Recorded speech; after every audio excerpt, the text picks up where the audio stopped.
What's going on out there? Hope everybody's been having a good week. Good to be back and ready to go at it. It's been a pretty slow week for announcements, so I feel like we're not going to have a lot to talk about. So I hope people come with some questions tonight. Hope we get some people in here quickly. How's everybody doing tonight? I just got home from judging a chili cook-off at Cub Scouts. I'm still sweating a little bit. There's everybody. What's going on, Sardis? Jeff, good to see you for the second time this week. What's going on, Dave? Same to you. Mitchell, my friend, how are you? Eric's back. We're going to do an update on our watch along. I hope you've been keeping up. What's going on, Paul? First off, announcements this week are next to nothing. I think we're going to have quite a few next week. There's John. We got the Arrow announcements coming tomorrow, and then I think early next week we are probably going to have Scream Factory announcements. I would not be surprised if we heard some information about Severin stuff over the next week as well. And Sardis says tomorrow's TV day, and there is a lot going on lately, and just not announcement-wise. I got some pretty unique pickups to go over tonight. I got to I don't know if anybody pays attention to these. I know a friend of the channel, Brian, queued me off to one of these companies, but we got a couple companies that do Halloween-themed bags every year, and I just so happened to have gotten two of those in on the same day this week, so we're going to go over those. I still haven't opened them. I've been saving them for the channel, and really stoked, especially for one of them. I know one of them has a shirt, and it's really, really nice. Dave says, kicking himself not getting that 4K Underworld set. Do you mean not Underworld, the other one that sold out immediately? What is the other one? Resident Evil, right? Because Underworld is still available, I believe, unless it sold out in the last day and a half. Because I checked a day and a half ago, and it was still good. That Underworld set, by the way, if nobody else picked that up, I should probably grab that. Where did I put it? Let me grab that. 1 second.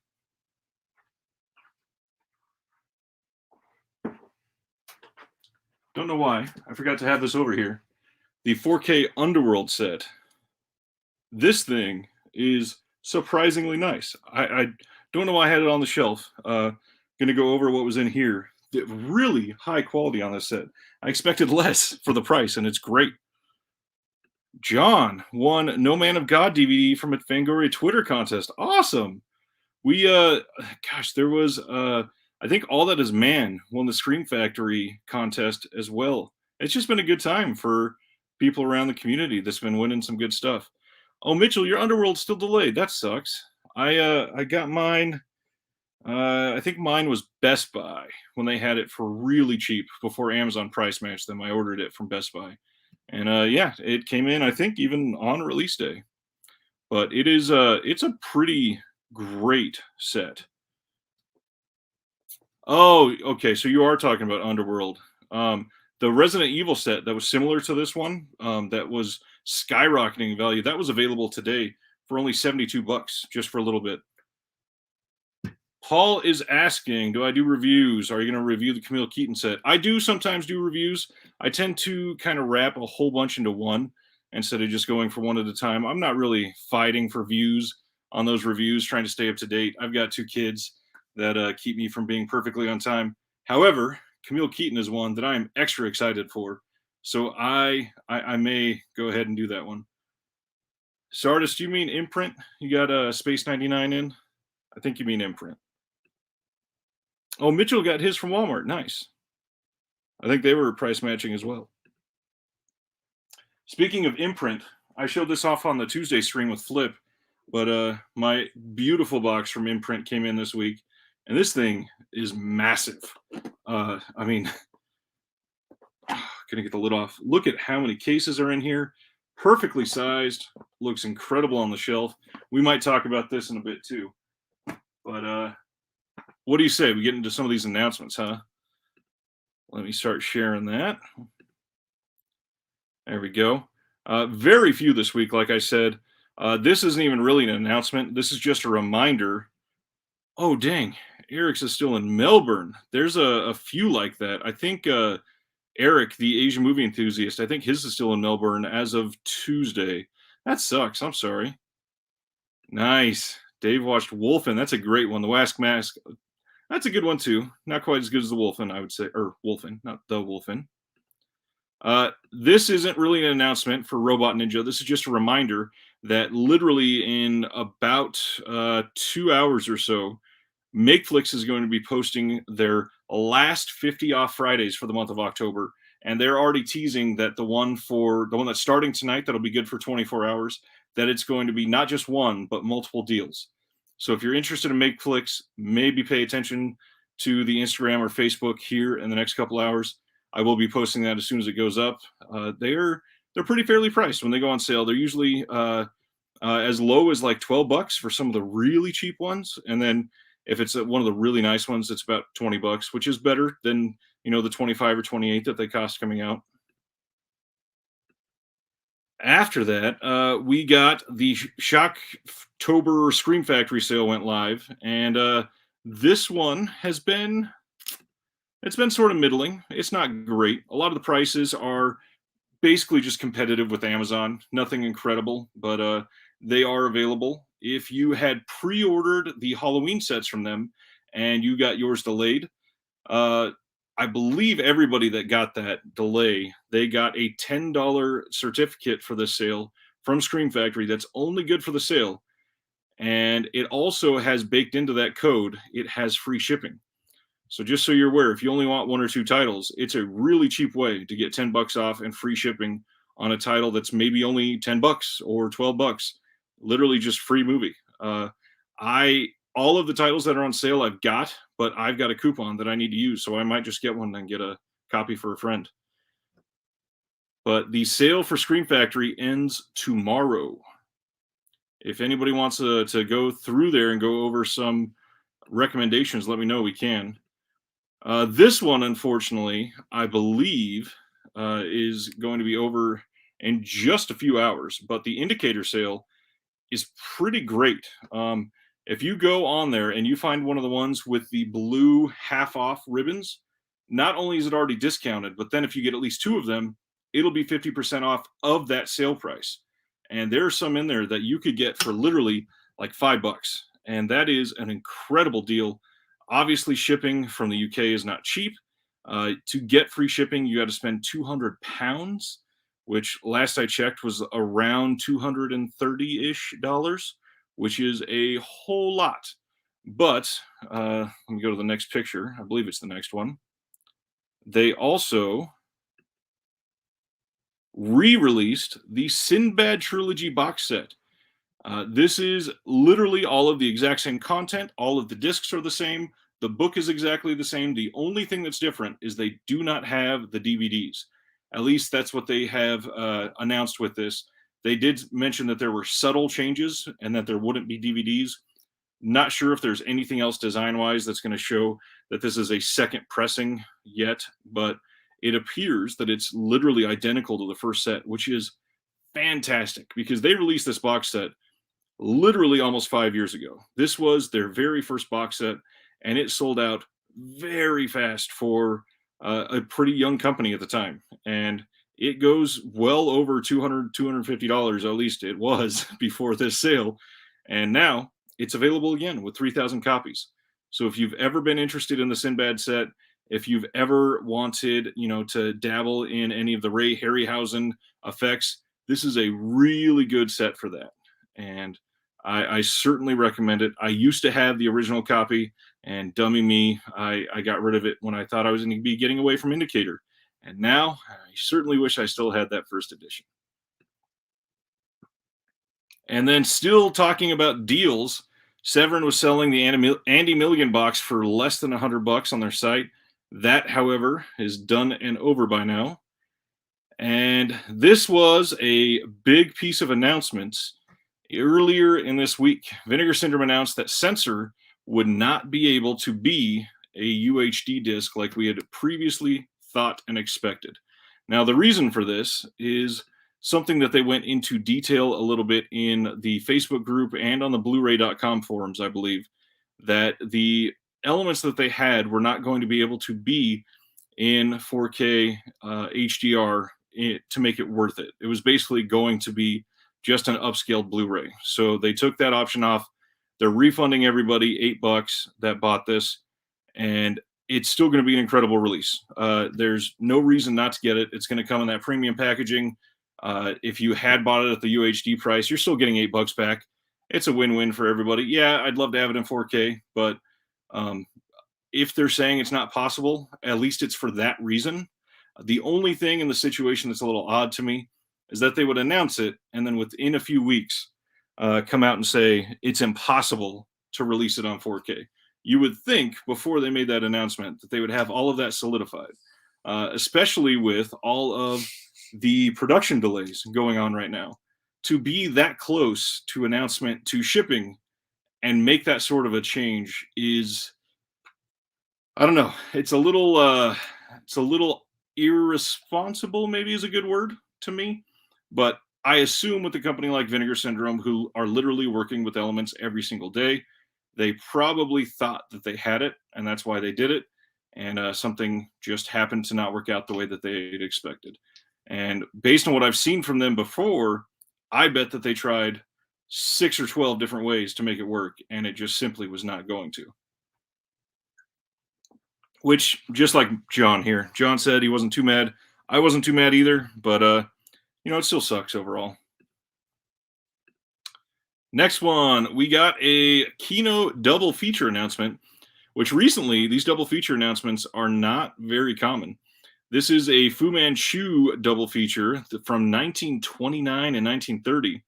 We got the mysterious Dr. Fu Manchu and the return of Dr. Fu Manchu. And this is the director of Son of Frankenstein. That's a big one. After that, we got Hiroku the Goblin from Shinya Tsukamoto coming from Mondo Macabro. But now we got an announcement coming from Third Window Films that they're putting out the same movie. Brand new restoration, new interview with director Shinya Tsukamoto. I'm willing to bet that a lot of these are going to be the exact same features on the Mondo Macabro disc, just being released in the UK. Third Window Films is a very small outfit. I believe it's literally one guy running the entire company. And they've gone through some tough times recently. I think that it was either the bootleg video or the video after that I was speaking on Third Window Films, because they had Terracotta Distribution, who has been their storefront, posted about Third Window Films having, put out a release recently. And when you Google the title, the entire front page of results was all ways to download the movie illegally. And, if you Google the name of a movie and the whole first page is torrents, that's not a great sign. I certainly wish that the community was more supporting of the smaller companies. We all go about, we all go crazy when Vinegar Syndrome announces stuff, and I'm going to go crazy as well over. Was it Monday? His Vinegar Syndrome announcements, probably not Vinegar Syndrome announcements, but partner label announcements on Monday, and I'm going to be stoked on them. But there are smaller companies like this that deserve a lot of attention just the same. Third Window Films is fantastic. They put a lot of love into all of their releases. And if you've never checked them out, especially from somebody like Terracotta Distribution, check them out. They do some really good work. It's not that important. We got information from Ronin Flix that Modern Vampires and Game 6 are both up for pre-order finally. Those will be shipping very soon if you're interested in those. Modern Vampire looks pretty decent to me. Game 6, not really my cup of tea, but it's got a really great cast. I will say that. You can see it here. Michael Keaton, Griffin Dunn, Catherine O'Hara, Robert Downey Jr., BB Newirth. It sounds great. Modern Vampires, it seems a little more interesting to me. You got Craig Ferguson and Natasha Lyonne and Udo Kier. I mean, that's can't really be upset with any of those either.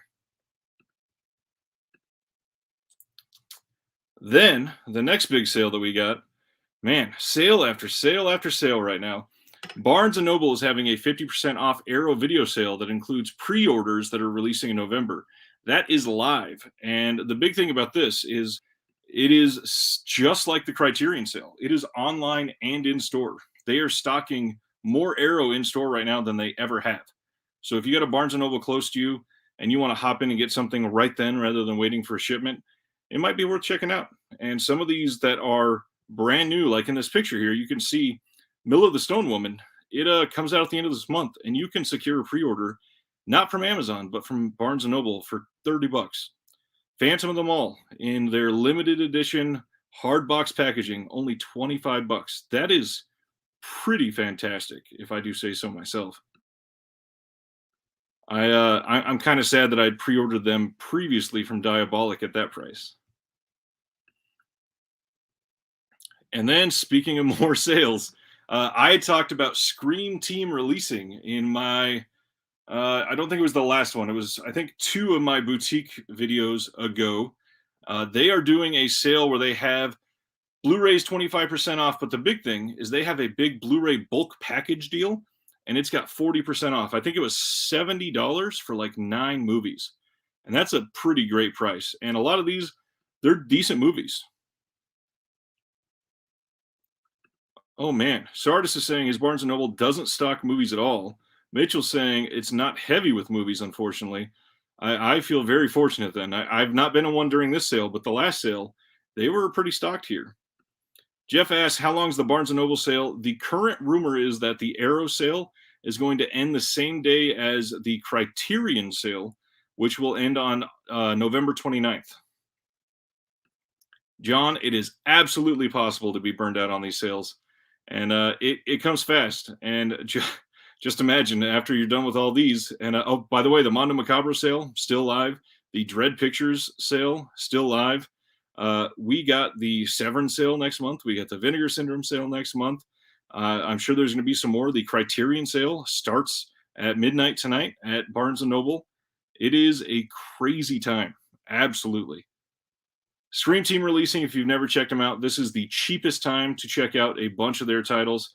If you're like me, I love holiday horrors. They have 13 Slays Till Christmas. They have The Last Thanksgiving. They have 1031 and 1031 Part 2. All of those work really well for holiday movies. And that's one of the videos that I'm working up soon is Mitchell says he bought too many Mondo Macabro. That's a good one to buy too many from. Jared needs a lot of help right now. Jeff isn't burned out, just broke. I feel that like crazy. I've got, if people are interested long enough tonight, I've got 2 boxes from the Kino sale that I could possibly start showing some stuff from that I have not even cracked open yet. And it is a lot right now. It's pretty crazy. But one of my next couple weeks, I'm going to be doing a video on movies to watch with very specific holidays, and Scream Team releasing definitely is going to be featured in that video. Enough about sales, but this is literally the last thing posted for this entire week, is that if you are into the Marvel Steelbooks, as you can see above my shoulder here, the Shang-Chi and the Legend of the Ten Ring Steelbook is currently available to pre-order from Best Buy. It's a 4K Steelbook up for $35, just like the rest of them. Sardis spent a lot on films this year, plus bought Region Free Player, nice, and 86-inch TV and about 75 books on film. Wow! So you've got not only the best way to watch those, you've got all of your time booked for the next however many months, because that is quite a lot. That's awesome. You got a lot going for you. I'm going to show a couple things, and then we're going to get into what's coming out next week. If you are paying attention to Fun City Editions from one of the Vinegar Syndrome partner labels, they put out some really great titles. I love their stuff. Really well done, really well made, really nice art on these slips. They on their actual website, not through Vinegar Syndrome, they were selling, and I think they're still available, a logo pin, and then also this Cafe Flesh cassette tape of the soundtrack. Really well made. Let's see if I can get that visible there for you. Full original motion picture soundtrack. Really, really nicely done. Actual cassette, of course. Not many releasing on cassette nowadays. I still listen to these when I get a chance to, every so often. Not to be that sort of hipster about it, but I love them. And then that one I showed, I'm going to open this up and show the inside of the Underworld set. Let's take a look. It is surprisingly well made for this set. This, I think, at its cheapest on Amazon, and I know when I got it on Best Buy, I believe it was down to $59.99 or 65, something like that. And the Resident Evil set, which everybody was comparing this to, was, I won't say it was poorly made, but it was certainly less of a quality than this Underworld set. And it was definitely more than $60 on release. And even when it was available again today for a few minutes, it was still 72. Let's see. Dave says his wallet is on lockdown, so the Vinegar Syndrome sale. That's probably smart. There's plenty of stuff coming. If you love Criterion, which I certainly don't, that would be a tough time to lock down your wallet. John hasn't got that TV set yet. You know, I don't remember how many copies they put out of that, but I don't see this one being a huge seller. I feel like a lot of collectors don't love the old TV movies, and this is a really well made set. But because it's October and the October watch along, I haven't started it yet. But a couple of these look incredible. Like Death Ride to Osaka, especially, is one that I'm dying to see in here. And I mean, the black and white art on all of this is so well done. And it's definitely worth the price. I don't know that I see it lasting till the next sale when it would go on sale. But I don't know. It's the sort of thing where you would probably want to keep an eye on it if you're interested in it. Whew, Sardis bought 75 books, mostly out of print, have over 1,000 so far, working on putting together sets of periodicals. Very nice. That is an awesome collection. Incredible. What is my biggest problem with Criterion? It was the fact that they were not putting out on 4K. And now I want to see the scans first before I make my next argument against them. But the big thing is that they were known as the apex of boutique cinema for literally decades. They were the measure that everybody was holed up to, and we didn't see them going to the best of the best. And not that they needed to adopt immediately, but the fact that they waited, gosh, first 4Ks were what, 4.5, 5 years ago now, that were freely available and semi inexpensive, at least. You know, I thought that they would have dove in by at least 2019. The fact that they waited almost 3 years after that is aggravating, because it shows that they weren't really caring. The other big thing is that they've just seemingly stopped caring about extras on some of their discs. And recently, I would say I disagree with a lot of people that have said their quality of film has decreased. I think the quality of film is fine for the most part.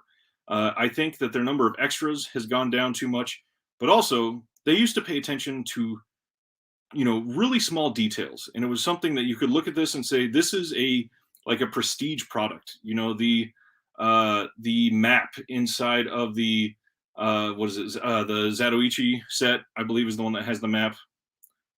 One of them, something like that, is awesome.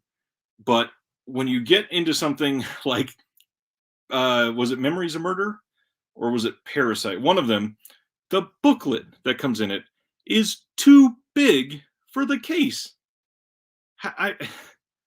That's not something that you can just mess up. That's something that you know the dimensions of your case, and you know the size of what you're printing, and it's too big to fit in the case without being literally ruined. I mean, that is like one of the most obvious things that you could do for that release, and they couldn't even be bothered to do that. Jeff says, do I like Citizen Kane cover? I don't think it is bad. I don't think it deserves the attention that it got the day that it got announced. And really, if you pay attention, it it got attention that day and pretty much nothing after that. Everything else after that is just memes. I do think it's nice. I think it's iconic. The only thing that I don't love about it is that it will be everywhere in Barnes and Noble, and there's going to be all kinds of people putting three of them together and thinking it's the funniest thing in the world, and it's just not going to be. Uh, I I see that K as iconic because it is imagery from the beginning of that film. Um, Honestly, is it lazy? A little bit, but I certainly don't want them to. Man, way to say it right there for me.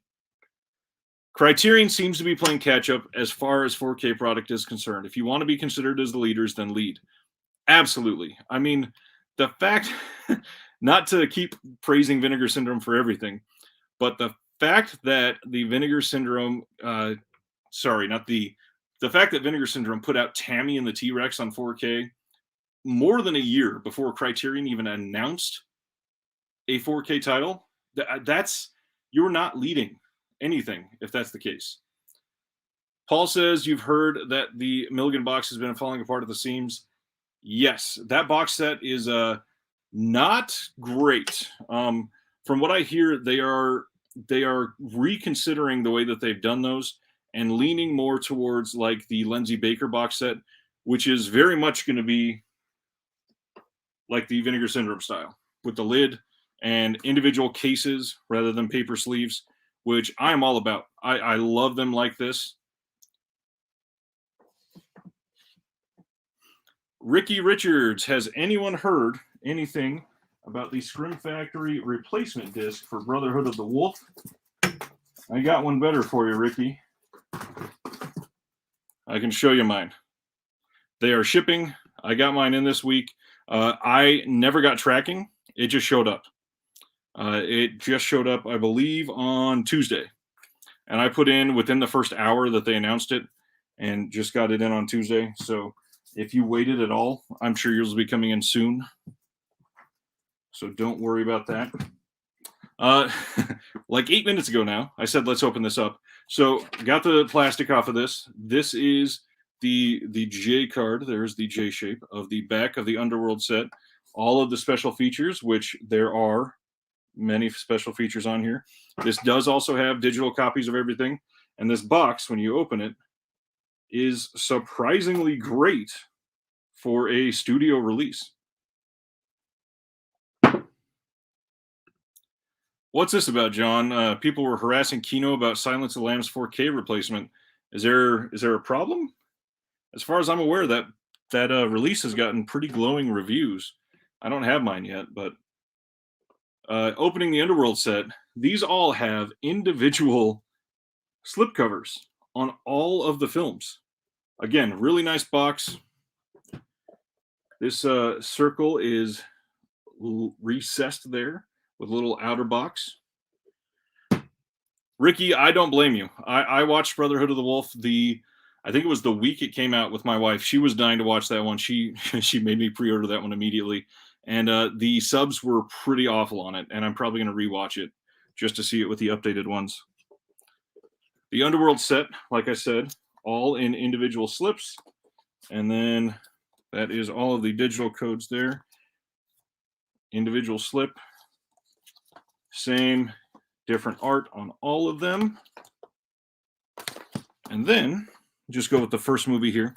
When you take off the slip, it has different art on the inside, which I hate to say it like this, on a studio release, that is extra effort. That is a pretty big deal for a studio release to come like that. And then, turn these so that they're facing upright.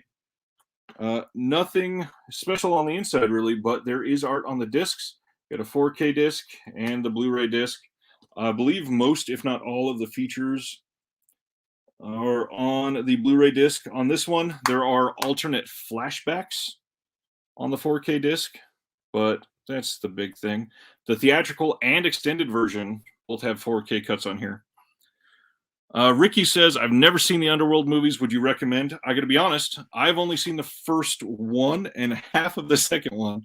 I enjoyed the first one, and I thought the second one started crazy, but from what I hear, this gets really campy by the fifth film. Obviously, it just continues as it goes on.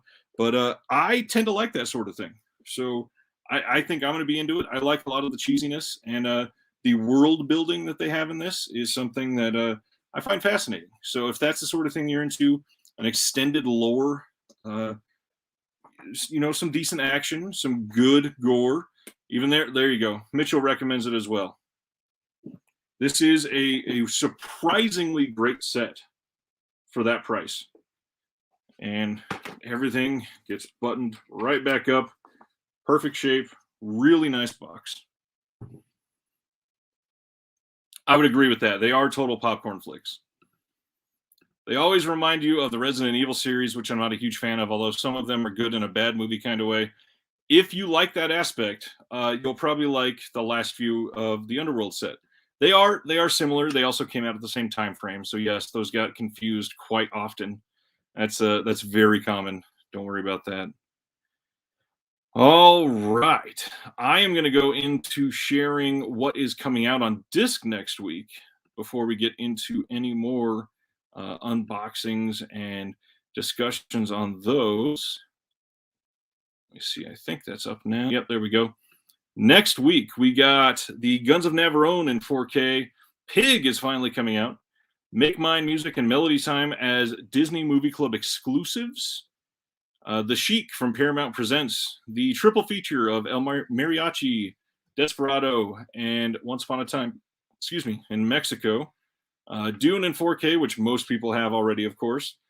The Sex and the City, the complete series, if you would like, is going to be available. La Strada from Criterion, Spider-Woman Strikes Back, the Hacksaw Ridge 4K from Lionsgate with those plastic slipcovers that come off of there. Flicker Alley's release of The Beast Must Die is next week. And The Bitter Stems is also from Flicker Alley, I believe. The Mad Doctor is coming out. Homebodies from Kino. Scream in 4K, which thankfully is finally trickling out to everybody. What's going on, nerd of the 80s? John, what is that face about?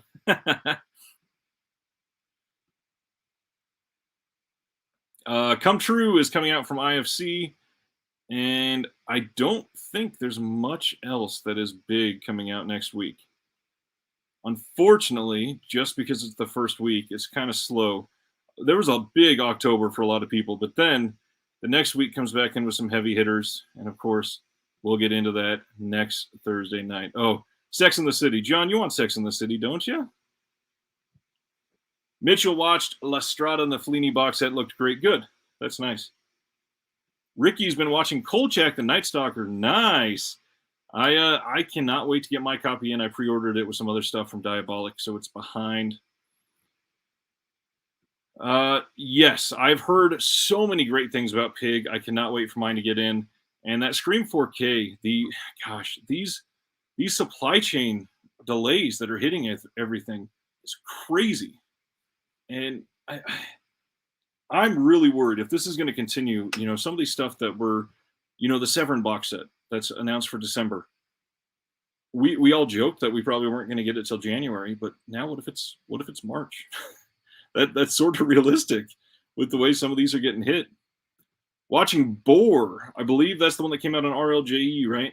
That's supposed to be a good one. I haven't seen that one yet. Oh, geez, you went everywhere. Orbit has had it in stock on and off all week. So if you're still looking for it, make sure you check for them. Still no release date for Filibus that you pre-ordered. That sucks. I feel like you talked about that one like 3 weeks ago, right? Surprised we don't have anything on that yet. Nice. Watching that one. Yeah, I heard that's good. That was a Shudder exclusive. It's supposed to be great. Gonna go over those Halloween bags real quick. I got this first one from Creepy Co. This one comes in what is literally a canvas-like bag, and this is a pillowcase, and it's such a neat way to make it a part of what you're getting. You get this great pillowcase as part of what they're delivering to you, and it's full-on zip pillowcase, and it's full of all kinds of stuff. And I've not seen anything. I did just peek in there, but I swear I didn't see anything. So I want to pull it out one at a time here and see what we got. Nice little plush candy corn with a witch hat. And this whole bag was $30, by the way. And a pillowcase like this is usually like 10 or 12 bucks by itself. So it's not going to be long that they go over the value here. I got a pin from Creepy Co, and it's hard to show there, but it is glittered, shiny. And I think this is a limited edition version of their. They have that as part of their logo, and they sell that pin without the glitter usually. So that's nice. Reaching in for the next thing, something small. This cassette says literally just streaming. 30 weird minutes, way louder than you expect. Man, we did not decorate much this year for Halloween because we went away for a week and a half. And man, that would have been fun to put out there. Dave is asking, do I need to contact Scream regarding the Brotherhood disc, or are they replacing for all orders? They are replacing for all orders, but you still have to contact them that you want one, which is ridiculous. There is a link for it. If you're looking for that link, I can try to find it in just a minute. Waiting to pre-order the Severance set until they announce it's getting low in stock. That's probably smart. I see that. Let's see if I can find Brotherhood of the Wolf replacement. And I'm going to put the link here in the comments.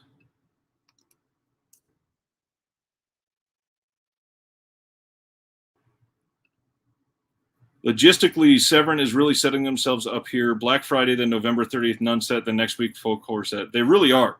And I can't imagine how many times people are going to complain about they bought Black Friday and the Nun set and the Folk Horror, and one of those is going to get delayed, and they're not going to get anything until, January 27th or something, and then be all upset.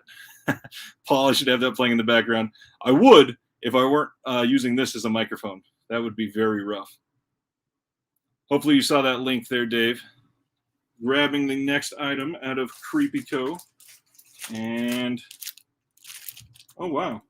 I'm not sure what this is. Let's open it up. This almost looks like another pillowcase.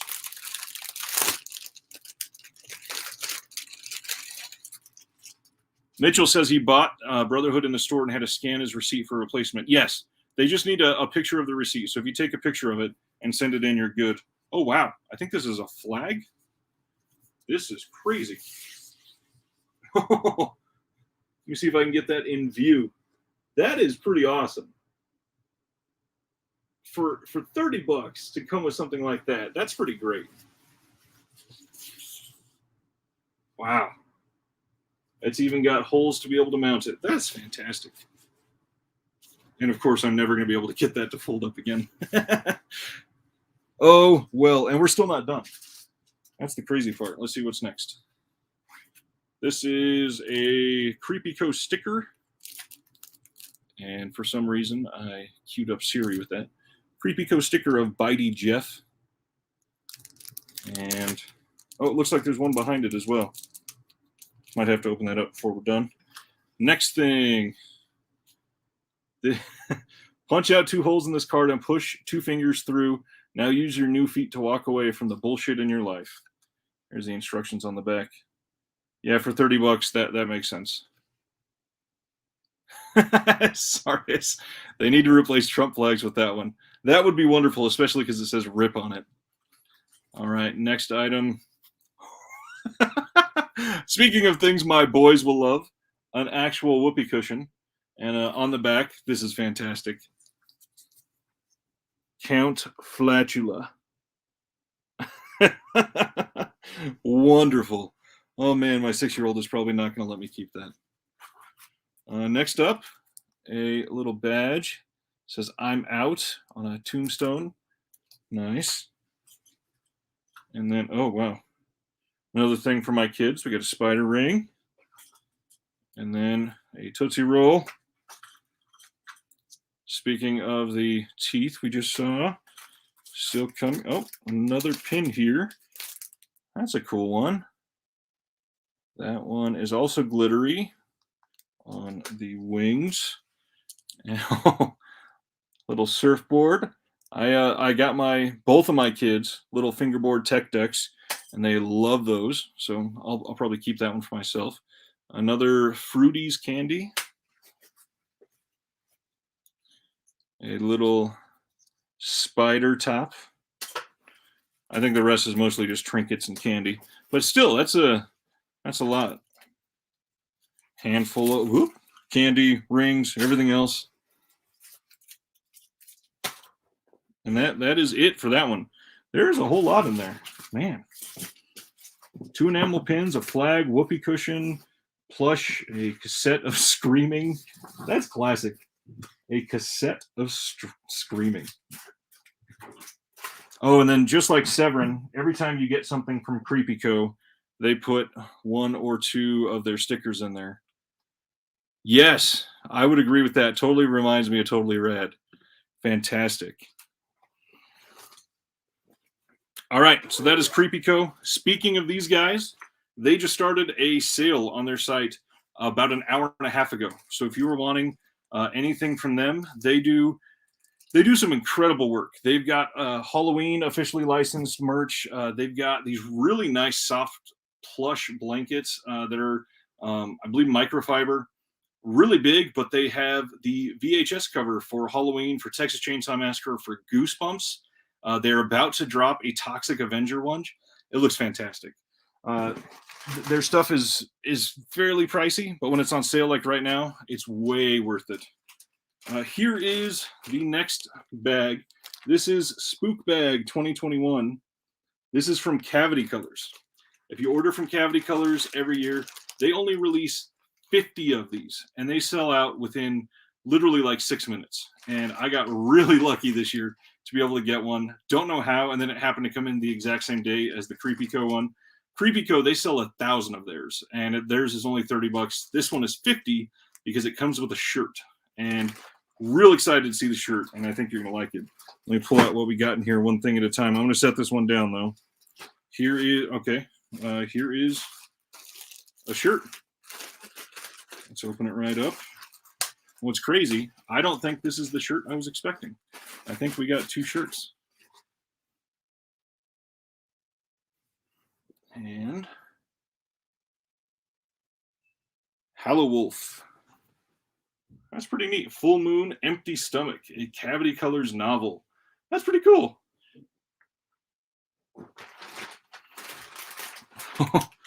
We got Every Day is Halloween, classic spooky socks. Sardis, they know your size because you make your order at any of the sizes available. And then if you did not get to secure your size, you go in and email them afterwards. And then they only order the number of your size that you selected, basically. So if everybody goes in and everything's sold out except for small and you order small, but you need an extra large, you just email them afterwards and they change it over. Really good system. Seems to work out well every year. Next thing, I got a jack-o'-lantern carving pattern. Nice. Then cool. A spook bag air freshener. And then a bookmark to match the Hallowolf. Yeah, Mitchell, same here. My feet are always too big for nice socks. I'm going to end up giving those to my wife, sadly. I haven't been able to fit in socks like that since, 6th grade, maybe even then, probably earlier. Next thing, reaching in here is a Garbage Pail Kids sticker, Peekaboo Bow. Nice. And then I think this was holding a pack of Garbage Pail Kid stickers, and it opened. And the wax opened, and they were probably all in here. Then we got an enamel pin for the spook bag. Maybe I was incorrect about the shirt. Maybe that was the shirt we were supposed to get. Have I ever gone the horror pack route to grow your movie collection? Any subscription boxes? As far as horror pack, I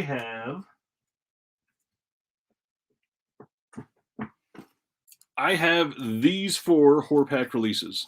I've got Betsy. I've got Witch's Brew. I've got Clickbait, and I've got Plankface. This one, I believe, was the first one I ever bought, and that's because a friend of mine helped write it and is in this.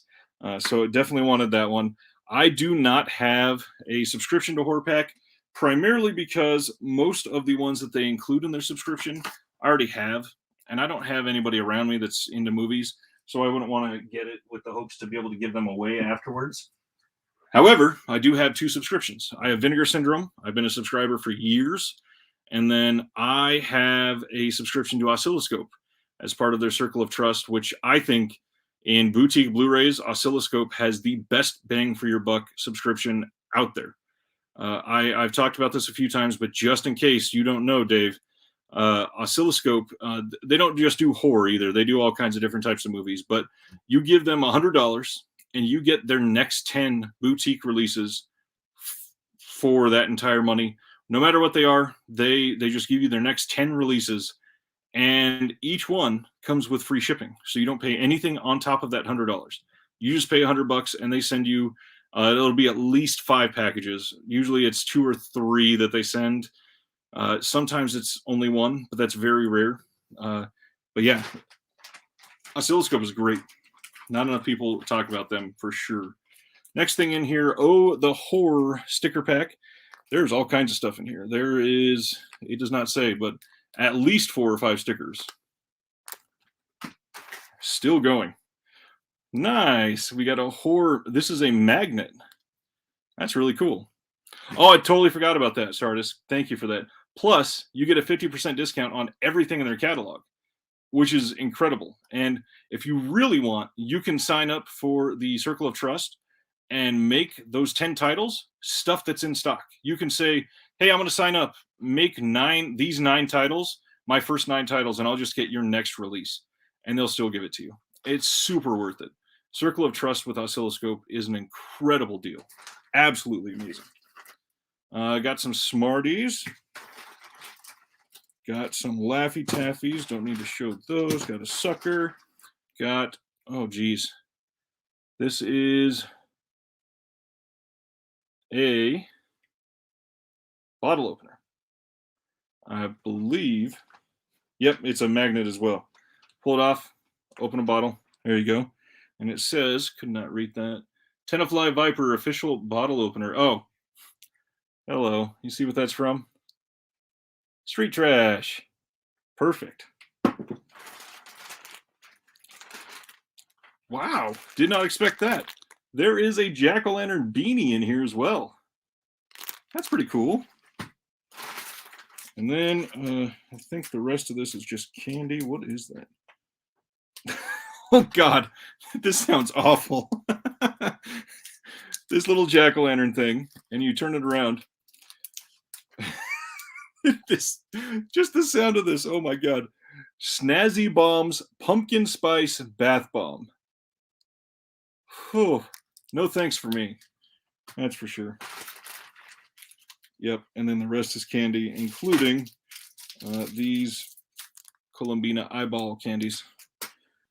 I mean, overall, pretty worth it. A beanie, a really nice limited edition shirt, a couple magnets, a bottle opener, a pair of socks, enamel pin, bunch of stickers.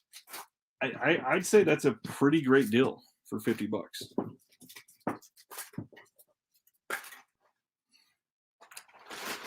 Shirt's nice. It's not the one I was expecting, but it's a really nice shirt. Any other questions before I just go into some regular random unboxings? I won this one in a raffle on Facebook. This is a German steelbook for The Gates of Hell or City of the Living Dead.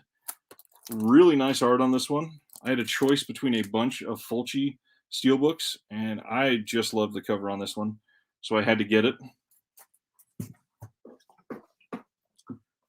From Mill Creek, I got the next 3 of their retro VHS titles, including the crappy Kevin Sorbo movie. from what was the company on this?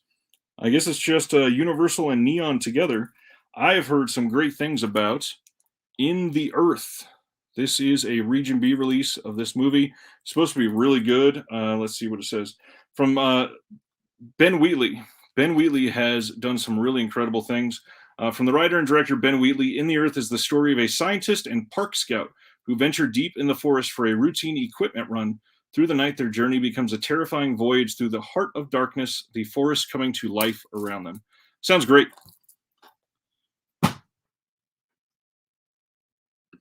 Do I know if their Miami Vice DVD box set has original music or not? From what I was told, they do not have 100% of the rights. No. They do have a lot of them, but certainly not all of them. My Criterion sale order came in. I got the one that John mentioned just a little while ago. Speaking of John, they put out The Incredible Shrinking Man. I showed that off on the Tuesday stream, but the other two I got is their recent release of Love and Basketball, another one that I loved when I was younger. Need to see that one again. And then I finally got, I've been wanting this one for a long time, Ghost World. Cannot wait. I don't think I've ever seen this somehow. So that's one that I am most likely to be watching soon.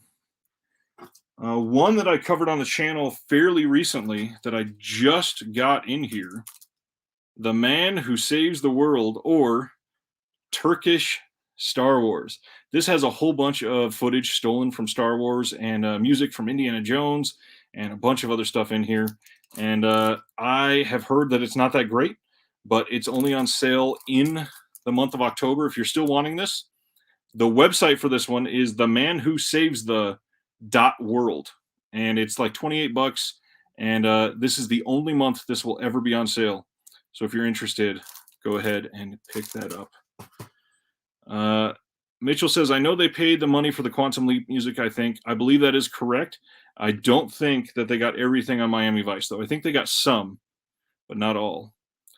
Look at your tweets. There's so many great extras. Awesome. Nice. And do I have the Howling figure that Scream Factory has on sale? I do. And funny enough, you can see it right there in the video. Let me grab that down. I'll show you real close. These are mostly still in box up here because I've been waiting to build more shelves. I've been waiting on time and lumber to go down. But this is the Howling. Man, this is not going to be easy to get a really great view of this without all kinds of glare. Let me see if I can hide some. No, that's not going to work. It is really detailed, and I wonder if I can change the angle on one of these to show it off better for you.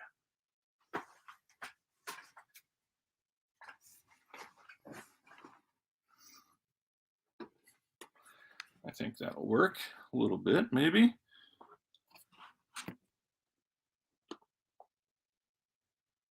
Let's see. You can see the detail on the side of the head there. It is surprisingly well made. It's pretty light, but it's decent. And the box is large. I mean, I am a fat giant, and it's bigger than my head. And at the price that they have it at, it is very worth it, I would say. So yeah, if you're interested, I don't see it lasting past this sale probably. And they've been trying to get rid of that for a while. And a lot of people just don't collect the figures. So if you're into them at all, this would be the perfect time to get this. And this is the one that they have for sale right now.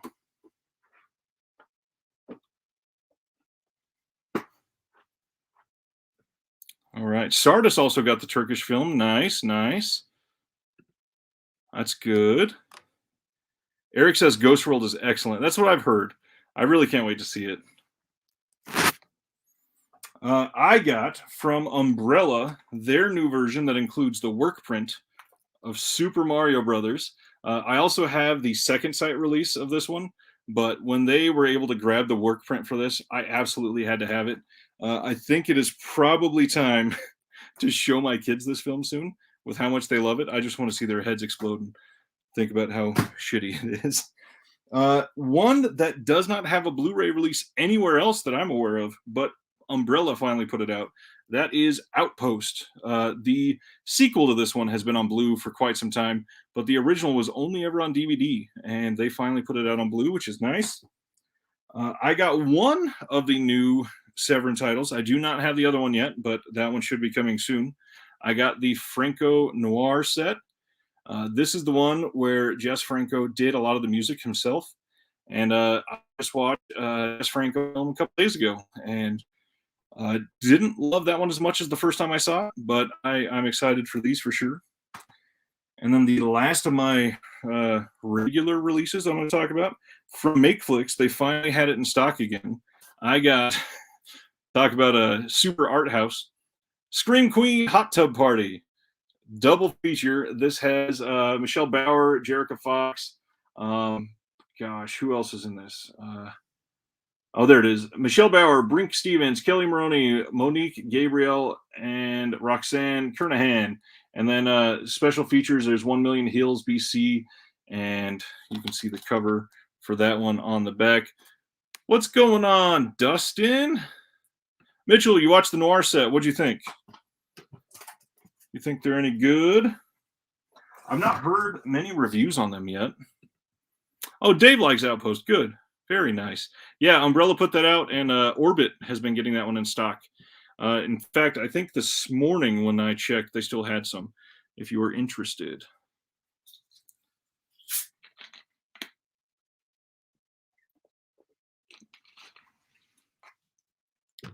All right. Since Eric is still here, Ricky says it looks like his kind of party. That's what I thought. I heard Rafifi was going to be the better of the two. Since Eric is still here, let me share the watch along for this month and get into some that I watched for this week. I'm not fully caught up yet, but I am trying. So over the last week, let me pull up my Letterboxd here. Definitely not in order. We just had to start skipping around because of time with kids, unfortunately. I watched the original Ring last week, and Jeff says watch that with Hot Tub Time Machine. Oh man, that'd be a good double pairing. I watched the original Ring. That was my, I think, first time seeing it all the way through, and it was good. I don't think this is a hot take, but I do think the American remake is the better film. But I definitely enjoyed seeing where everything came from. The original Ring was really well done, really well acted, and it was just overall fun. I do think Ju-on is a lot better than The Grudge, and I really have not understand. That was not proper English. I have not understood why we don't have the original Grudge on Blu-ray in a nice scan. I've not ever heard anything about the elements. I don't know if it's something with the rights, but where is Ju-on? Like, how do we not have a Ju-on box set? I really thought when Arrow put out One Missed Call and then they put out Ring, I really thought we were going to get Ju-on about a year later, and we never did. I'm really sad about that one. Ricky, yes, I did get a few things from the indicator sale. I will find my list and bring that up in just a second. Eric has not been able to rewatch several things, but mostly kept up with things you haven't seen. Nice. I wanted to watch Monster Squad this week, and then I looked up the more disturbing scenes, and I think it's a little too old for my youngest. So we might watch that one in a few months, sadly. But in its place, I watched Muppets Haunted Mansion next, and my God, Muppets Haunted Mansion was incredible. I think that was the best Muppets release that we've gotten easily since the new Muppet movie, not the sequel, Muppets Most Wanted, but the new Muppet movie. Muppets Haunted Mansion was fantastic. Once again, the Muppets were at the forefront and the humans were just side actors. I loved that Kermit, once again, was not a huge part of it, and he was just sort of waiting for everybody to get to the party. Same with Piggy. Everybody's probably like, why is this guy talking about the Muppets for so long? Reminder that I have a Muppet tattooed on my left arm. I adore the Muppets and have since I was a kid. And I really hope we get things like this again. There are so many references in Muppets Haunted Mansion. They paid so many great like inspiring callbacks to the actual ride from Haunted Mansion that it was just amazing. I grew up in Southern California, so I've been to Disney not like 80 times in my life or anything like that, but I've been a good 10 or 12 times just from living close. And I I always had to go on Haunted Mansion, and it is such a great nod to that entire ride. Way better than anything Eddie Murphy ever did, I will say that. But sincerely, this was, I think, yes, easily the highest rated thing I watched this week by a long shot. Mitchell says Angel for Satan was really good. Nice. I really need to get that one in. And got Demons 1 and 2. Good. They that's probably the Synapse release. That is a great release. I just got that one in recently. And man, I love that there's some Muppets love in the comments. I appreciate that. Dave's gonna watch it tonight. Let me know what you think. It definitely is a winner in my book. The next thing I watched, I had a really odd double pairing that I didn't know was going to be a great double pairing, but one of them I'm going to save. So maybe I'll come back to that one in just a second. On Monday, I just alluded to Jess Franco. I watched Bloody Moon.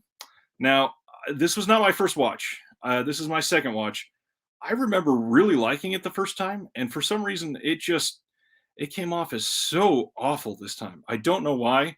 I even listed it as a recommendation for the Severance sale in May or June, I guess, this year. And now, now I'm kind of regretting that.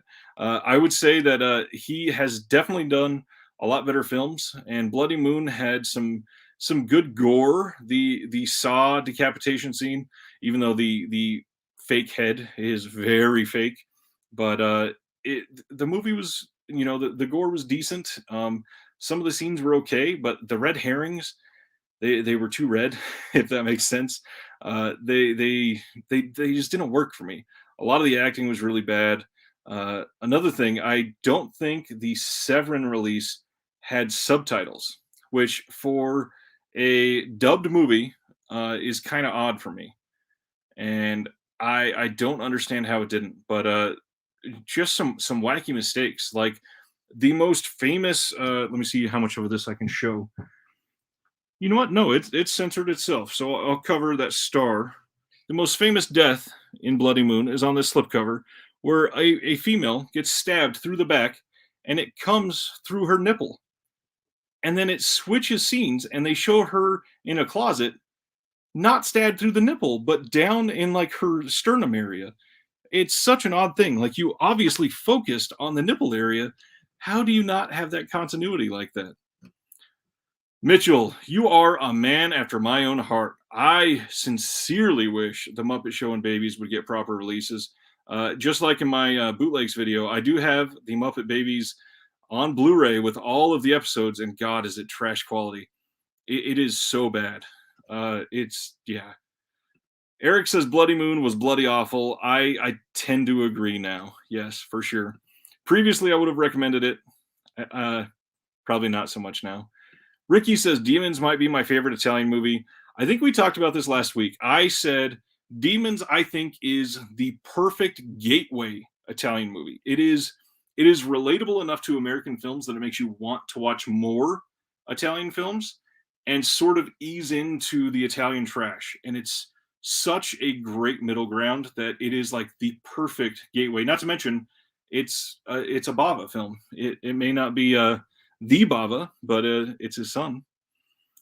Ricky says, I never grew up watching the Muppets, or else I'm sure I would love them. I was only exposed to them in middle school. I think your teachers made us watch some of the movies. That's sad. Yeah, I do understand that if you weren't seeing them when you were young, not having attachment to them. Not sure how old you are, but if you were born probably after, anybody born after like 91, a lot of the best movies had already been out and kind of waned in popularity. So the best one close to then was probably Muppets Treasure Island, and even by like 98 or whatever. Oh, see, there you go. Ricky's 22. That's pretty much perfect. It's right about that time where you're just a little. They were probably just a little bit before you. The Muppets are something that if you grew up watching the Henson creation, in Labyrinth and Dark Crystal and Fraggle Rock and everything else that they had a hand in, it is crazy how much that they touched back then. And yeah, if you were just barely outside of that age range, yeah, they probably passed you by a little bit. And John says Demons 2 has young Asia Argento for the creeps. Yes, I've never liked her that much, but yes, she is in it. Mitchell, I adore Fraggle Rock as well. Fraggle Rock is incredible. Childhood was Abbott and Costello, the Three Stooges, Scooby Doo, and horror movies. That's a great childhood. It's not like you did anything wrong there. The Muppet Show was on when you were a kid. Maybe the first three movies in theater. I'm trying to think if I actually want to stand by this before I say this. I think the original Muppet movie. Yep, I'm going to say it. The original Muppet movie is a perfect film.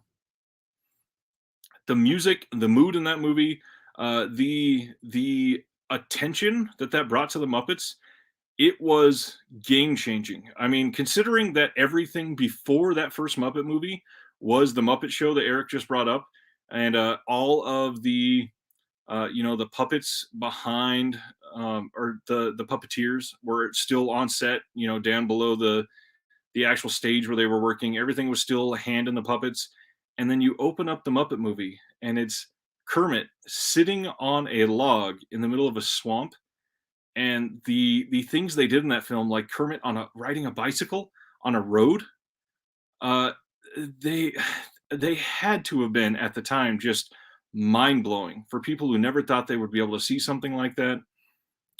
Oh, Paul, I am right there with you. Childhood was Flintstones and Rocky and Bullwinkle. Hanna-Barbera was the shit back then. I completely agree. I also grew up with a lot of those same ones. And Eric, I'm a little jealous here. Saw Muppets Take Manhattan years later in Manhattan. I've still never been to New York. I would love to. That sounds awesome. Wow. John had Carol Spinney sign his Muppets 79 Blu-ray. That is fantastic. Johnny Quest, nice. That has a good blue release now. And then George of the Jungle for Stardust. I love that all of a sudden we're talking about childhood stuff. That's great. More things I watched this week. My wife and I sat down, and she had never seen the original Last House on the Left. Yes, this channel. We just went from fawning over the Muppets, and now I'm bringing up Last House on the Left. I had seen the original Last House on the Left a long time ago. And rewatching it this time, this is the first time I'd seen the Arrow Blu-ray. I think the one I'd watched previously was one of the cut DVDs for it from, oh gosh, I can't even remember who put it out. It was one of the really old DVDs. And I was shocked at how great this movie felt. I obviously have gotten a stronger appreciation for all sorts of exploitation films over the last, 3 or 4 years. And this to me feels like the grandfather of most exploitation films. It does things that you are not expecting, and it comes in. There's some really odd music, and the best part is I think there are 2 or 3 songs that are done by one of the baddies in Last House on the Left. If you've never seen it, so not trying to go into spoilers, though most people know the story. There are some really, really great tonal changes that happen in Last House that just because it's like a left hook out of nowhere, you get sucked in really quickly, and it's just such a well-written film. And you could see that Craven was going to be doing some incredible things with how that started. But I gave Last House 4 stars this time. I thought it was really great. Excited that I got to watch it again, and excited that Arrow Blu-ray looks so good. Mitchell says Ninja Turtles, Muppet Babies, DuckTales, Inspector Gadget, Mr. Wizard. I don't know. I remember what Mr. Wizard is, but I bet I've seen it because all of those other things are speaking right to me right here. All of those other things are right to me. I swear. Eric saw Last House in the 90s. Yeah, that sounds about right.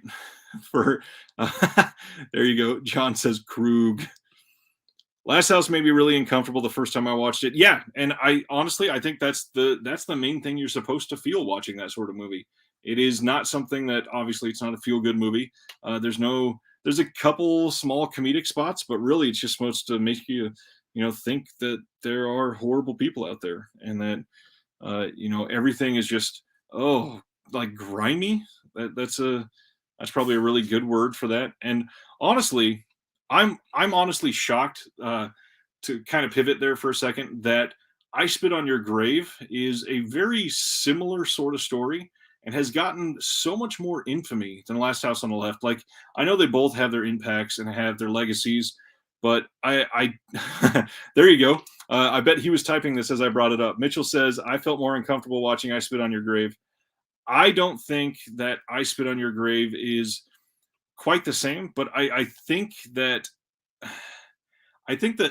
Last House on the Left is a much better film, but I Spit on Your Grave is just more shocking, if that's if that makes sense. I know that the assault scene is a lot worse in I Spit on Your Grave, and maybe that's why that it's just so much more infamous.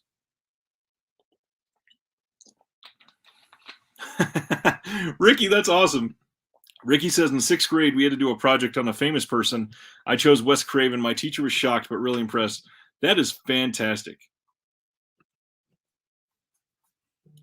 John says, I'm mad that I Spit on Your Grave got that 4K nearly a year after I bought that box set. Yes, however, I am honestly very impressed with Ronin Flix that they're letting people that bought the box set get just the 4K disc for $20.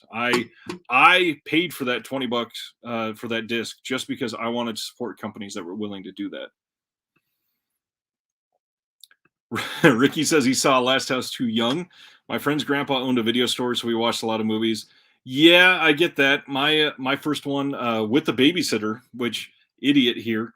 When I was 4 years old, I think I was 4, somewhere around there. He showed me Child's Play, and I was a little scared. And then my mother, who at the time was not a great person, she was going through a lot of personal things, addiction problems. When I was about 6, she showed me Carrie, and then my big thing that corrupted me big time. When I was 8, I saw the original Halloween for the first time, and I've never looked back. Paul says, the girl in Last House was in Massage Parlor Murders. I still have not put in Massage Parlor Murders. From what I hear, Massage Parlor Murders is the best obvious title in the world. It's basically exactly what the title says. Vader Drone wants to know, will there be a Muppet movie Blu-ray box set near future? All signs point to absolutely not on that one. The Henson Company is now owned by Disney, and they've had a lot of investment in the Muppets for quite some time, and Disney just flat out is not caring for a lot of those releases. And there's a handful of Muppet movies that have never gotten Blu-ray releases, so I would love to have them, but I don't see it coming anytime soon. Yes, Martin Kove was in Last House, and then ended up at Karate Kid. Mitchell saw Evil Dead and Heavy Metal and Clockwork Orange, and when he was too young. Clockwork Orange is a crazy one to see a little too young, and I'm stoked that Heavy Metal is getting a 4K release. The Blu-ray scan on that one was pretty bad, so I'm very much looking forward to that one. I watched 3 more things this week. Or sorry, 4, because I was going to talk about that double feature. So the next one I watched was Little Monsters, the Vestron release of that, and I will say, doesn't hold up. I don't understand why it didn't feel like it held up to me. The production values when they are down doing all of the incredible things with Mr. Howie Mandel, it was great, but I don't understand why it didn't feel like it held up to me. I think the plot was a bit messy, but overall, man, that Vestron release of Little Monsters is kind of garbage. It is bad. Like, it is a straight DVD scan, upscaled for Blu-ray, and I would even say barely upscaled. It looks surprisingly bad. I was shocked that it was released, to be honest, because it didn't even really deserve a Blu-ray release with how bad it looked. Mitchell says Disney at least 4King a bunch of Muppets. Yes, digitally though. They're not releasing it on physical. I would love to see a 4K release of the original Muppet movie. Ricky says it was a movie called Darkness Falls. Is that the Michael Douglas? Oh no, that's a different one. It's about an evil tooth fairy. My mom left me alone with it when I was little and was traumatized by the tooth fairy for years. What movie am I thinking about with Michael Douglas and the Lions? Man, I'm gonna be tripping out for a long time if I can't think of that. I know it's similar to that. Somebody else have the title? I think it's Darkness something, right? Isn't it Val Kilmer in it as well? My brain is failing me here. I've had a very long day at work and then Cub Scouts tonight. I want to say it came out around 96, 97. Let me see. I'm on IMDb now. Let me go back to the 90s. Oh, there it is. The Ghost and the Darkness. Ah, there it is. The Ghost and the Darkness. I'm thinking of something else. Whoops. I don't think we have a Blu-ray of The Ghost in the Darkness yet. That was a great movie. Really freaked me out when I was younger. Never wanted to go to Africa. I would love to see that one again on Blue. In fact, that would probably make a great 4K release because a lot of it is in the dark. The blacks in that are the color tone in that would probably benefit really well from HDR.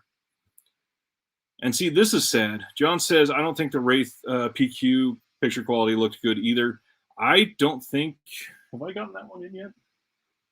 No, I haven't. So I've not been able to watch that one yet. But yeah, that's pretty sad. I would love to see a Paramount Presents release for that. And you know what? I think we talked about this before, and I'm about to talk about it in my next boutique video that I'm about to post. But Paramount Presents 4K scans without 4K discs. Really?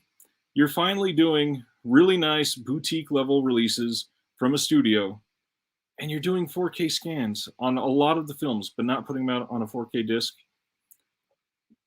I mean, they're probably trying to get us to double dip. They'll probably put out the UHD in a year. But come on, that's ridiculous. I can't believe they're doing that to us. Let me get back. Let me get back to that double feature now. I watched Hollywood's golden boy, Harvey Weinstein's The Burning.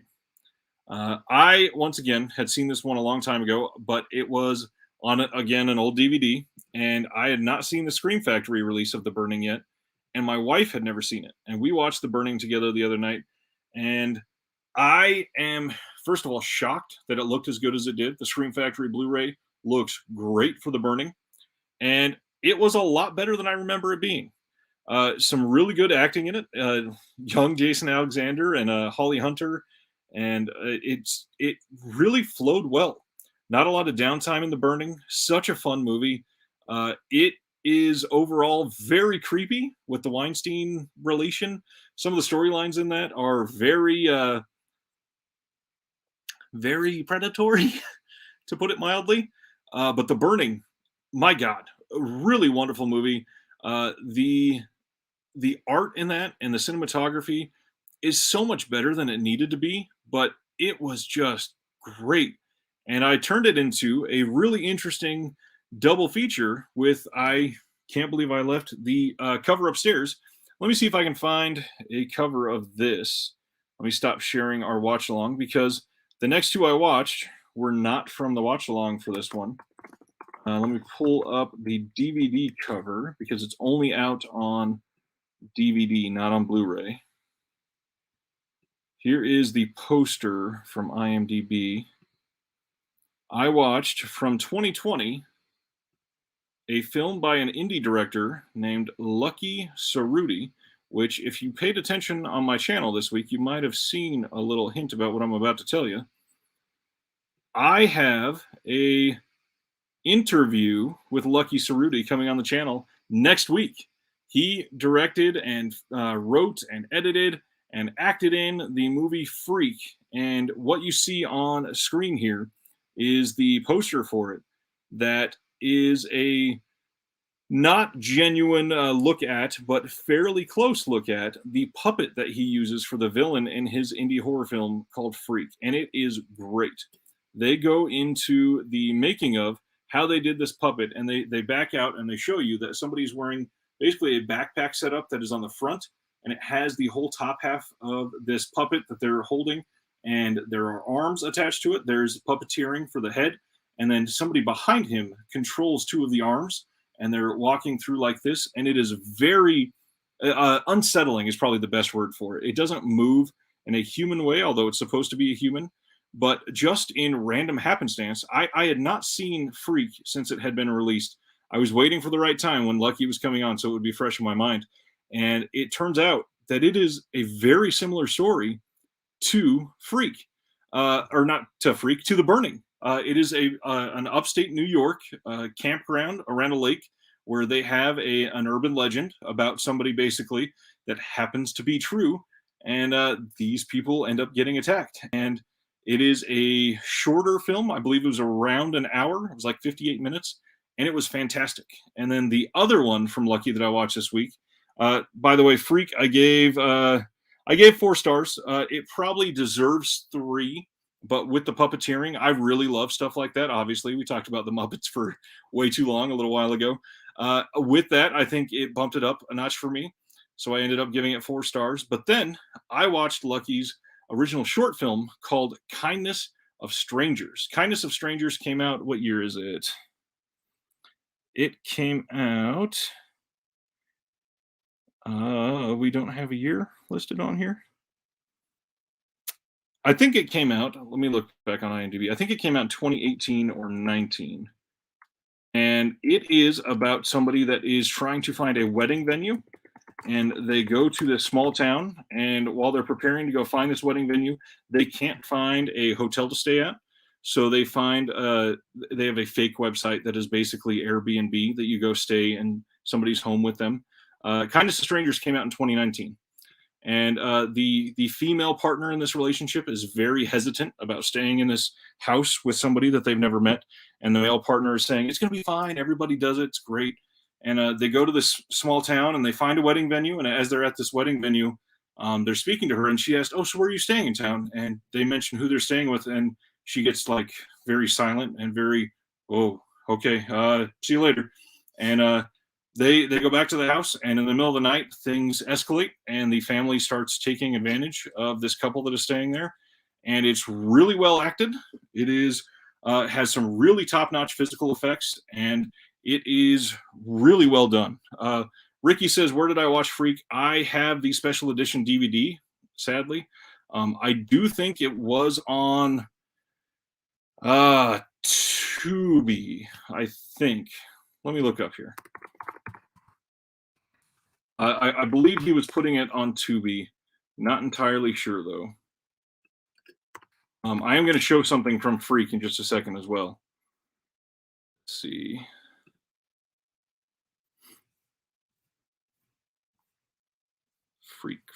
Freak.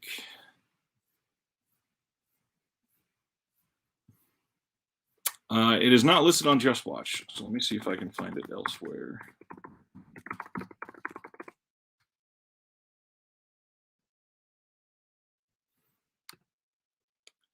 Freak and Lucky Cerruti are associated with Dead Vision Productions. It is what Lucky has done to create a basically a distribution for his films. And let me see. Freak is available to rent on deadvisionproductions.com. So if you're interested in that, it is $5 to watch it. And honestly, it's worth it for supporting indie horror and somebody that is really good at their job. I would say it is absolutely worth it.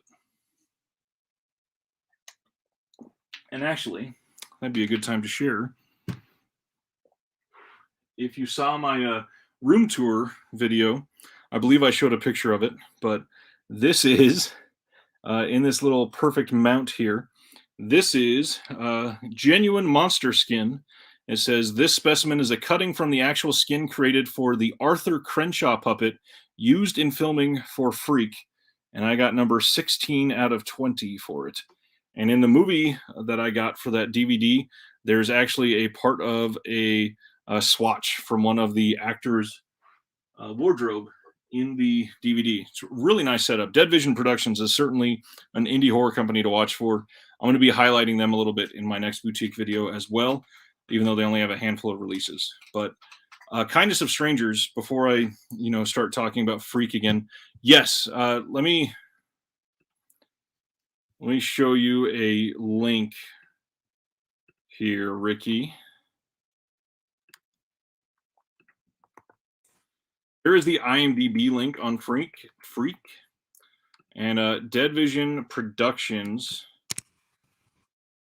is where Lucky is located. So if you want to watch this, Lucky is going to be in the chat next week. So if you're interested in asking a director questions face to face, we are planning on, I believe at the moment, next Wednesday.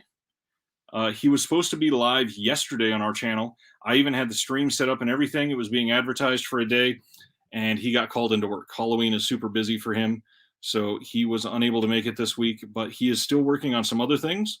He also has an Indiegogo where he is raising money for his next film that I believe is fully complete, just trying to release it properly. And it looks fantastic. It's an anthology film, and I'm a big fan of anthologies. So it looks great. If you want to study up on some of the stuff he's done, so you can ask some good questions. I enjoyed The Kindness of Strangers quite a bit more than Freak.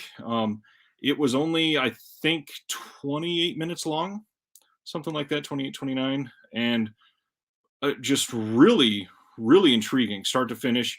It was a good idea, really nicely done. My wife has been one of those stereotypical people that's been scared of using Airbnb for something like that. And it just kind of scratched that itch as something that could genuinely be creepy. And we both liked it quite a lot. That being said, I think I'm out of stuff for the night.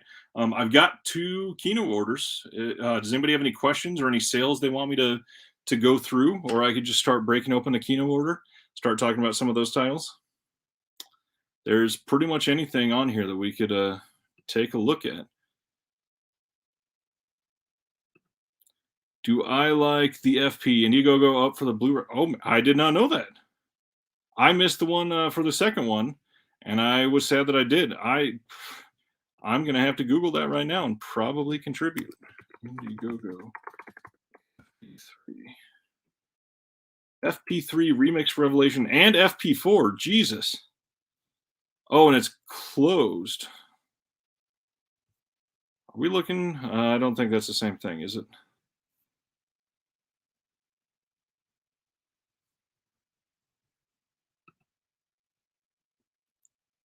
I did not get, in the second order, I think I did.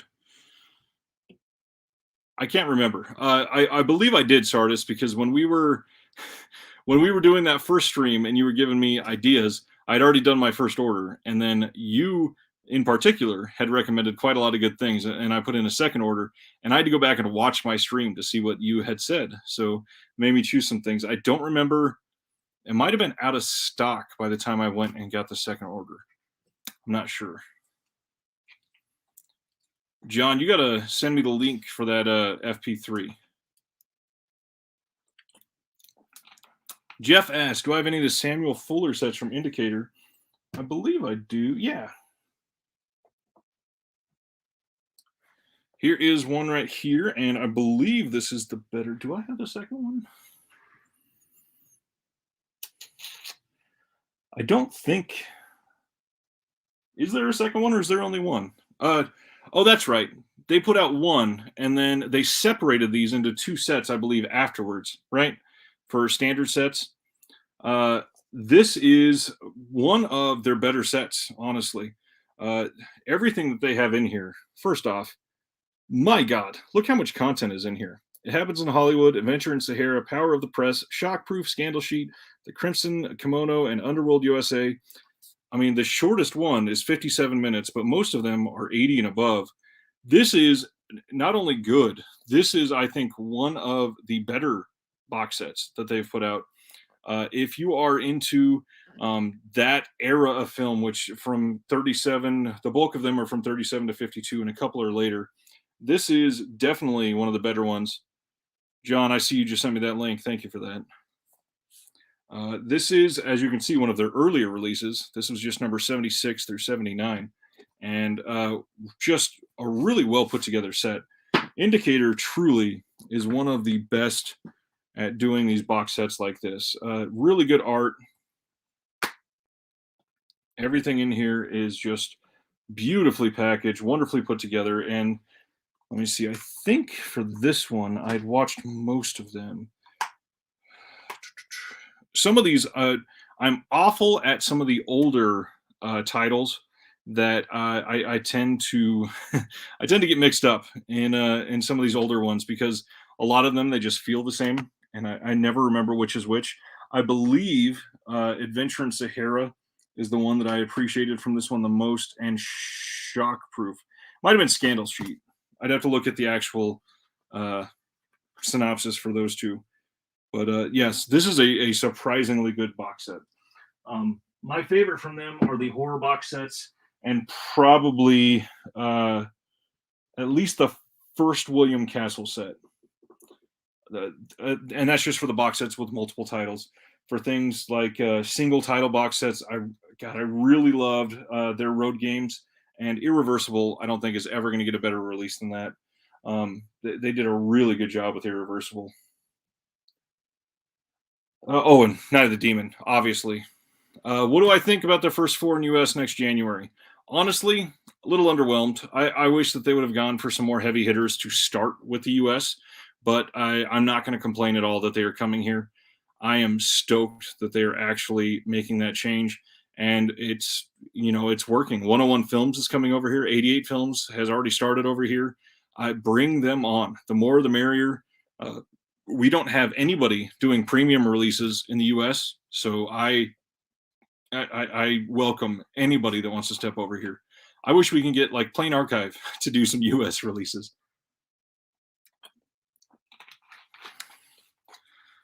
Sardis asked if I got Soldier Blue. Let me open up one of these. Decent sized box.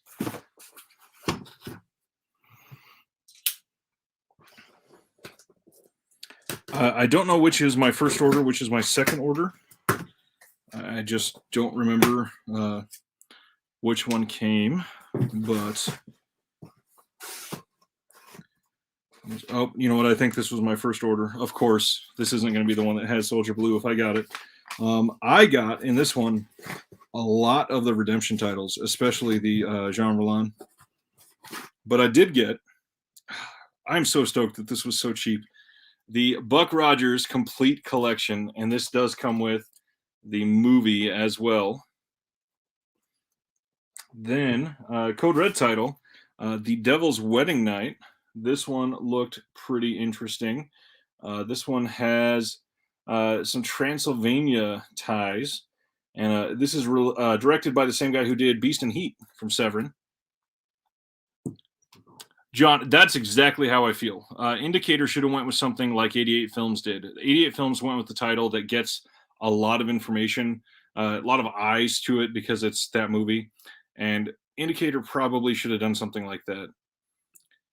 Ricky, did you see the? Oh, what? Did I see the trailer for the new Jeepers Creepers?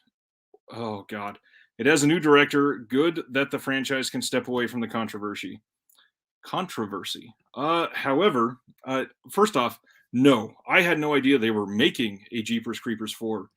I will not be buying it. I will not be supporting it whatsoever. Wow. First off, Victor Salva will still get money from a new Jeepers Creepers film, and that is the worst part of that. No matter what, he owns the title, he owns the creep, he owns the actual IP behind Jeepers Creepers. So, paying for that movie will still be putting money in Victor Salva's pocket. I had no idea they were doing a part 4. That is, I mean, I still have not even watched part 3. I honestly, I love the first movie. I think it's really great, and I think the second one has some really good moments in it. But just knowing what we know and all that, which I should have known at the time when they originally came out. I should have. I mean, Disney knew when they hired him for Powder.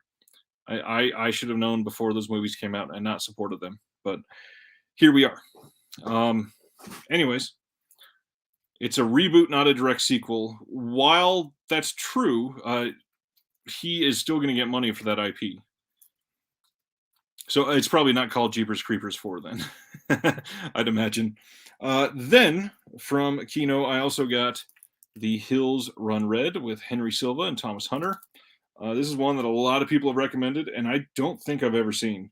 I may have when I was younger with my great grandfather because he watched all kinds of westerns, but I don't remember it whatsoever.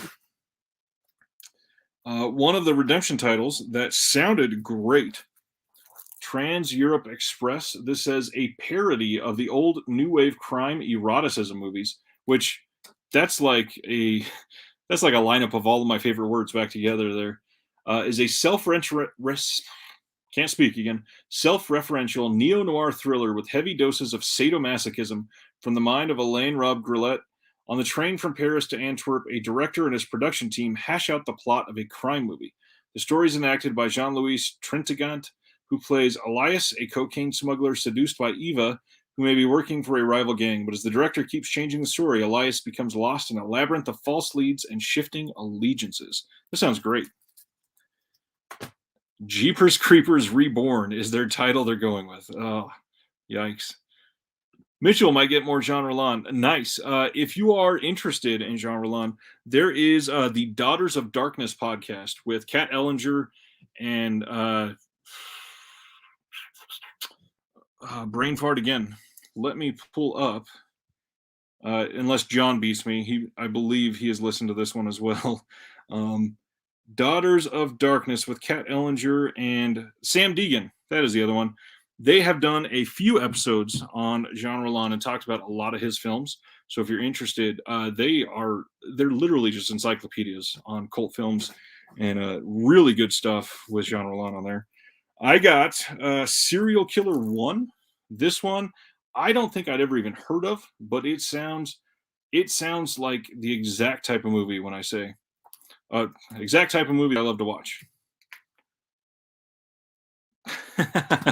John says, I don't know what to say when I start dating and they say my VS porn and Nikatsu stuff. Agreed there, but I'm not dating anytime soon. So thankfully my wife is fine with the wonderful art house cinema of Sex World in 4K.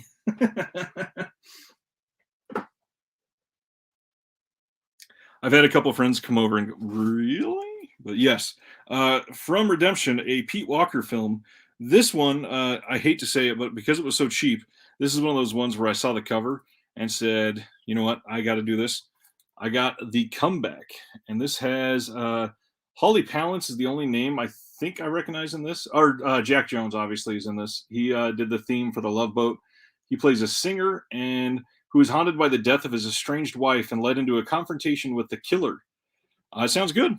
Sounds fun. And Redemption Films used to do great stuff. I wish they were still doing anything because I don't think they're releasing anything anymore. This one, I'm a big fan of Forrest Whitaker and Kevin Kline. And unfortunately, this also has Kevin Spacey. But Consenting Adults, unfortunately, has Kevin Spacey, like I said, but he got paid whether I bought this or not. So I was okay doing this. This one sounded pretty decent. Don't know much about that one. Nerd of the 80s said, Boar was fun buying the Australian Blu-ray along with Razorback. I just talked about Razorback on the Tuesday stream. Razorback is amazing. The next one, I think somebody on the stream, Sardis, this might have been you that was talking about this one. I got Lightning Over Braddock, the films of Tony Bubba. This is, let's see, it is Lightning Over Braddock, the Braddock Chronicles 1, Braddock Chronicles 2, and Collected Shorts. There is so much on here that just sounds incredible. And this was very cheap for how much you get from this. There is 307 minutes of content on here. Next was, I don't even remember what that's what got me. This is an artsploitation film. This is Molly. And what got me was this tagline at the top, Mad Max meets Turbo Kid in this electrifying fantasy sci-fi adventure. That just sounds awesome. Turbo Kid was great. Mad Max is Mad Max. So if this is anything like either of those, that sounds like a lot of fun to me. Another Code Red title with Jeff Fahey. Who doesn't love Jeff Fahey? I've never seen this one, I don't think. This is Serpent's Lair, and this was a cheap one. I think this was only $8 during the sale. Jeff Fahey is great. Obviously, love him in Body Parts. And 2 in a row redemption films. This might be the one that you were just talking about, Sardis. The other Pete Walker film. I got Schizo. This is schizophrenia when the left hand doesn't know who the right hand is killing. This one is a classic 70s slasher film, one of the first big hits of the VHS horror explosion of the early 80s. This is supposed to be great. Can't wait to see that. Mitchell got the 4K. I got the same thing that Mondo Macabro was selling. Glad you were able to get it. That thing went pretty dang fast that day. Speaking of Jess Franco earlier, I've got the DVD of this from Mondo Macabro, but I wanted the blue. I got the Diabolical Dr. Z from Redemption. Did not have that one before, so glad I finally have that. Next one is a classic that I don't know. I thought I had bought this in the previous Kino sale, but I looked and it's either not here or just full on missing. Knowing my luck, after I scan this tonight, I'll find it 10 minutes later. I got the Taking of Pelham 123. I mean, it's first off, Walter Matthau should be enough to just say you have to watch this, but this is a classic for an absolute reason. Next one is, who's in this? Lee Van Cleef is the reason I wanted this one. I got Death Rides a Horse, and this is just a bona fide spaghetti western classic, supposedly. Have not seen it. Nerd of the 80s says, what is Redemption's website? I don't even think they have a website anymore. I believe all of their distribution is now through Kino. So it's kind of hard to track down what they're doing. I don't think they have social media. I don't think they have anything going on anymore. Mitchell says, I think Redemption is Kino. I don't think they were at the beginning. I think they are now. I think Kino bought out Redemption the same way that Twilight Time was recently bought out. The next one I got was another one that somebody on here recommended that I have not seen yet, and that is I, the Jury. This one sounded super intriguing as soon as you guys started talking about it. Had to pick this up, and it sounds absolutely great. This says the tough guy hero of the 40s and excitement of the 80s come together in this dazzling remake of the classic Mickey Spillane thriller, I, the Jury. Sounds really good. Next one is, let's see. There were some faces in this one. Oh, Ed O'Neill is in this one, which really got me, but also Lou Diamond Phillips. Disorganized Crime. I mean, if that doesn't just scream absolute lack of badassery. I'm really interested in seeing this one. Have you got Barquero from Kino Lorber, Lee Van Cleef versus War Notes? So I don't think I do have that one. Yeah, not yet. I mean, it's Lee Van Cleef, though, so it's got to be great. The next one is one that Flip recommended on one of his videos, and that is the classic Chuck Connors in Kill Them All and Come Back Alone. This is one that looks great, and this is one of the rare new 4K restorations from Kino on some of these old titles, and it's supposed to be really good. I cannot wait to see this one. That is a lot of titles. Way too many. Transfer these to a different box. Yeesh.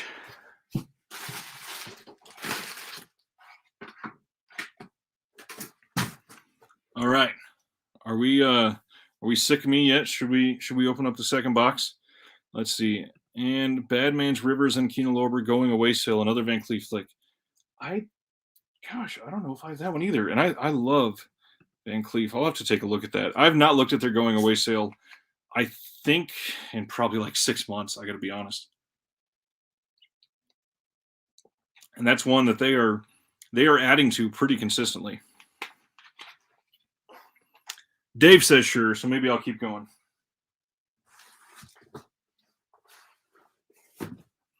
For some reason, this one seems heavier, which I think it had less titles. I don't remember getting any box sets. Oh, I definitely got at least one box set. Oh, I got two. I do not remember that. Okay. Whoops. It's always something. So I used to have this, and I think I had raffled this off for some reason, and I miss it now because I don't have the first one, and now they're doing like 12 of these. But I got the Dark Side of Cinema 3, one of their film noir box sets. This one has The Sleeping City, The Lady Gambles, and Abandoned. And of course, you can't just leave it empty like that. So I had to get part two, and I've already got 4 over there, I believe.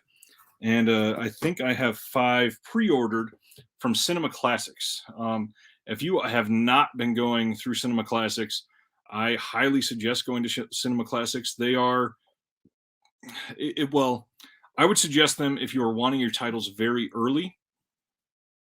They get anything from MVD super early. Well, when they're not very delayed like the Arrow titles have been, but they get Kino titles in sometimes like 6 weeks before release date, and they ship them the moment they have them in hand. They are usually about $1 or $2 more expensive than everywhere else, but you'll get them very quickly. So Dark Side of Cinema 2, this one has The Female Animal, The Price of Fear, and Thunder on the Hill. And let's see. Wow, a lot of these are upside down, which is rare for Kino.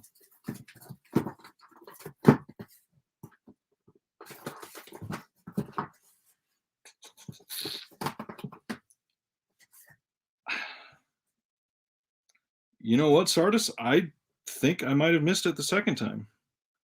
Jeez. All right. I had to go with a couple classics, and I finally got the complete Metropolis. This one was a little expensive, but it doesn't ever really get cheaper because I believe this is a 3-disc set, and it matches the quality of the Eureka. Let's see. John got Vinegar Syndrome October to ship. Nice. Mine just shipped. Actually, I think mine is going to be here tomorrow, and it shipped yesterday. Trying to love noir more. Nice. Yeah, a lot of people are watching noir in November. Are imprint releases available on Amazon at cheaper rates? Not really, but they are available from Orbit and Diabolic as well. And obviously, the shipping prices are a little easier to stomach there. But if you're going to think about it, it's sometimes just better to go straight to imprint. And remember, when you're looking on their site, the price that you see is in Australian dollars, not US dollars. So if it says $35, that title is not 35 US dollars. It's about 25. Now shipping, it's going to say it's $40 for shipping to the US, and it's going to actually come out to like 25 or 30, somewhere around there. And as long as you're getting like 5-ish titles, it really starts to be worth it, because once they come over here, Diabolic and Orbit are going to start selling them for like 32, 35 a piece. So if you're buying in bulk, it's kind of worth it to get from imprint directly. Just throwing that out there. Just keep that in mind. Their website shows Australian dollars, not US dollars. Bela Lugosi. I also got White Zombie.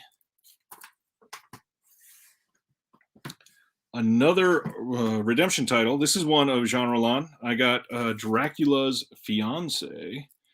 This is also has Lost in New York.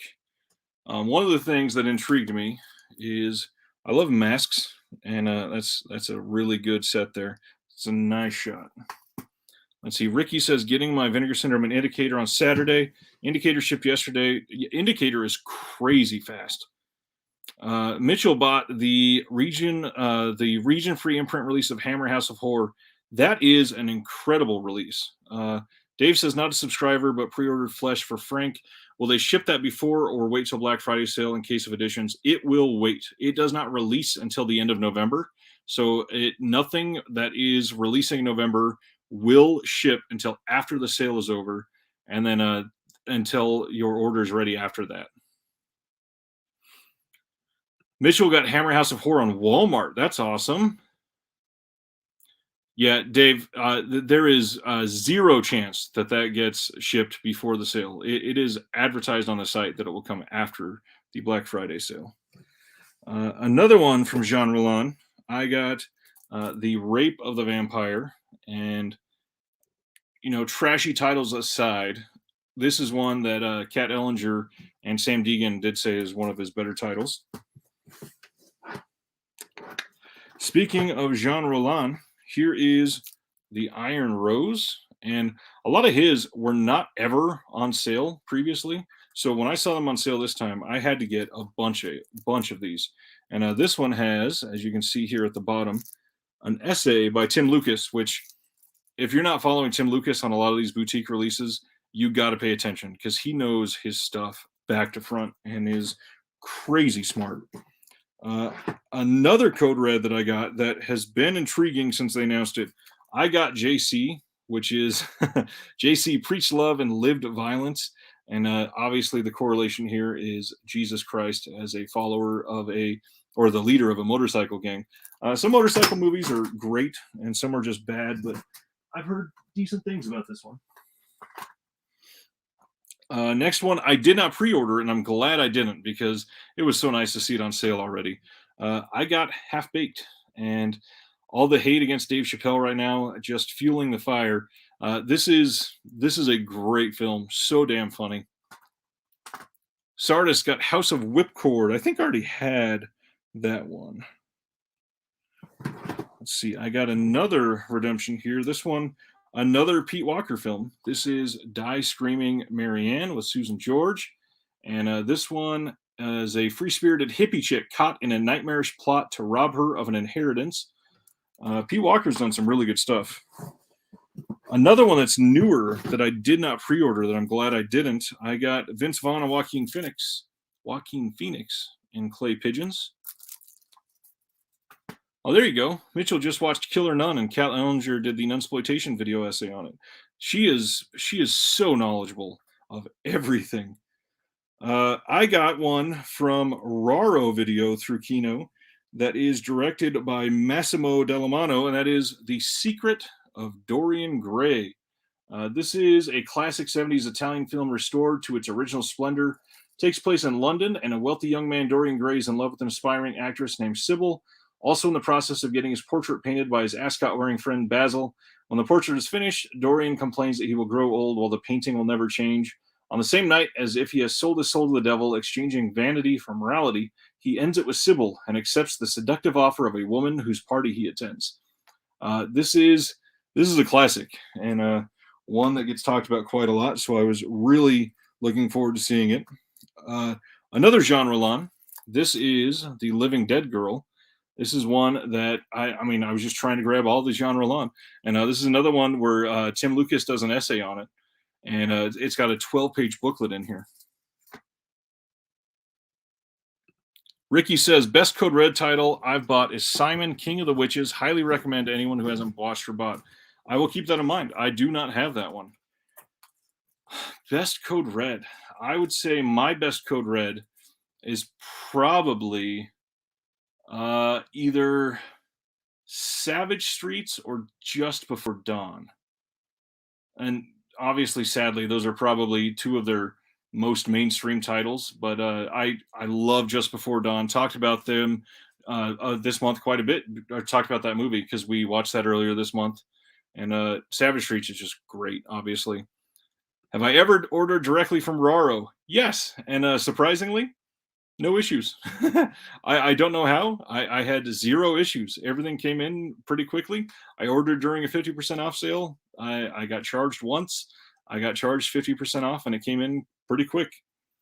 I got, from Jean Rollin, Fascination, just adding to the title. And that cover there is fascinating in itself for sure. Then, somehow, I didn't have it. I had to get the original Nosferatu.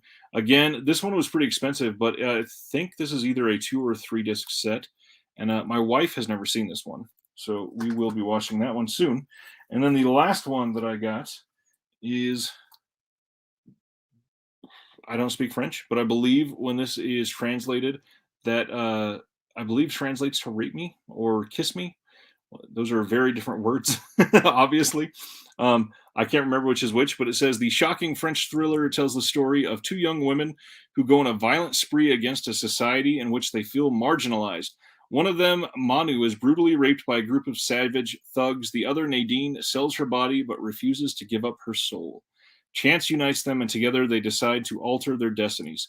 Sounds great. I love revenge flicks, and this is supposed to be pretty good. Mitchell just watched Delirium and the Erotic Nights of the Living Dead Code Red releases. I've seen Delirium before. It was okay. I've heard nothing but terrible things about Erotic Nights of the Living Dead, though. John, highly recommend listening to the Daughters of Darkness on Jean Roland, and they will make you want to watch films of his. Ricky's only heard bad things about ordering directly from Raro. And how do we pronounce that? Is it Raro? Is it Raro? That's one that you don't hear said out loud ever, so it's difficult to say. Yes, I've only ever heard bad things, and I do not recommend anybody ever buy from them. They were not always distributed by Kino, and the fact that they are distributed by Kino now, it is something that you should never buy directly from them because they will be cheaper from Kino even than the Raro 50% off sales. And this is the biggest thing. They never date pre-orders, so you could wait months or years, and people have waited years. People have literally waited 2 years. There was a title. Oh gosh, what was the name of it? I do have it over there now. I can't remember which one it was. It might have been. I think it's the one with the guy getting shot in the face, and it's the hand drawn cover on it. I can't place it now, but yes, literally years where people paid for a disc that they waited years for. Crazy. Undead of Night says, have you seen the Nosferatu disc with Typo Negative soundtrack? No, I have not, but that sounds kind of incredible. That's all I got from Kino, which is a lot. I did not think I was I was going to be putting in any orders, let alone 2 orders that ended up pretty big. Is there any other questions? It's been another really good night. I love streams like this, just going into detail on everything. Absolutely stoked to hang out with you guys every single Thursday. We're doing really well. Just a reminder, I'm trying to do a giveaway for the Steelbook as soon as I get to 500 subscribers. I'm just over 440. If you're watching this and haven't subscribed yet, no reason not to. Your name goes in to get this 4K Steelbook of The Thing, which sold out on pre-order and is going for pretty good money now. Sitting here waiting sealed for you to get in a drawing as soon as I get to 500. Other than that, Sardis, I hate to let you down. I believe I forgot to grab it, and I don't know how because I went and rewatched the stream, and I know that we talked about it, and I think I did not get it. I'm going to have to buy it for myself and get back to you with a review quickly. It is going on my Amazon wish list tonight, I promise. Any other questions, things anybody wants to see? I've got a few videos lined up for the channel, but I'm curious. I've not asked anybody for this for a long time. Hey, have a good night, Ricky. We'll see you soon.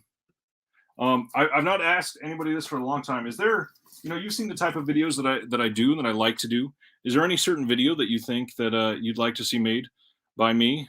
We talked about another label video, and I've not done one since I believe August, so it's been a couple months, and I do have one in the works, but we talked about that before. It's going to be Mondo Macabro is one that I'm working on soon, and there's a reason I'm delaying it. Not only waiting for that next order to come in, but there is another reason and thing that you'll see that'll make it worth it, I promise. Could I show my Creepshow Steelbook? Let me try to find it real quick. Skolder has one Raro title. Quality of the release was so bad. Yeah, and that's the thing. Half of their transfers are absolute crap, and then the other half is pretty decent. But I'm going to look for that Creepshow title for just a second and see if I can find it while we keep talking about Raro.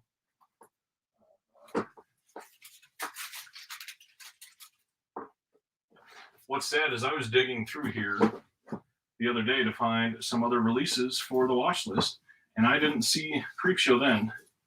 So it must be lower in my stack. Let me see here. It's a pretty great steelbook, too.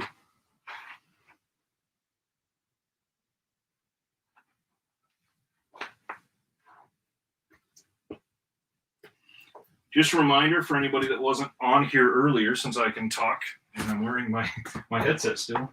Lucky Cerruti, the director of Freak and Kindness of Strangers, will be on the stream next Wednesday, I believe is the current date. And we're going to be interviewing him. So if you want to ask some good questions, he will be live and able to answer for you. But, surprise, surprise, I found my Creepshow steelbook. So let me pop it open. I don't know why I did not open this the day I got it. I think it was because I just recently watched the Scream Factory version, which, by the way, that Scream Factory release is incredible. I'm so glad we got that. Okay, going over everything on here, you can see it is a Spanish J card there, and here is the J card on the back. Flipping it up, you've got the Creeper on the back from EC Comics. Ugh. I hate that glue that they use sometimes on these. And this one, ugh. I don't know if that'll show. There you go. Look how much is left on there. I got to clean all that junk off. Interesting idea here. They have a magnet on here because even though it is a steelbook, it is actually a metal pack. And so it has a full hinge here. So it's not a real steelbook. It is something that you can hide the spine here with the magnet and make it look like this. Not perfectly pretty, not perfectly lined up, but hey, opening it up. Oh man, that was really stuck together. This is opening it up for the first time. And one of the things about metal packs that is a little different than steel books, when you open it up, they line up together perfectly. So if you're going to display these, there's very little in between. So kind of an interesting setup. I really don't love metal packs, but they're decent. This is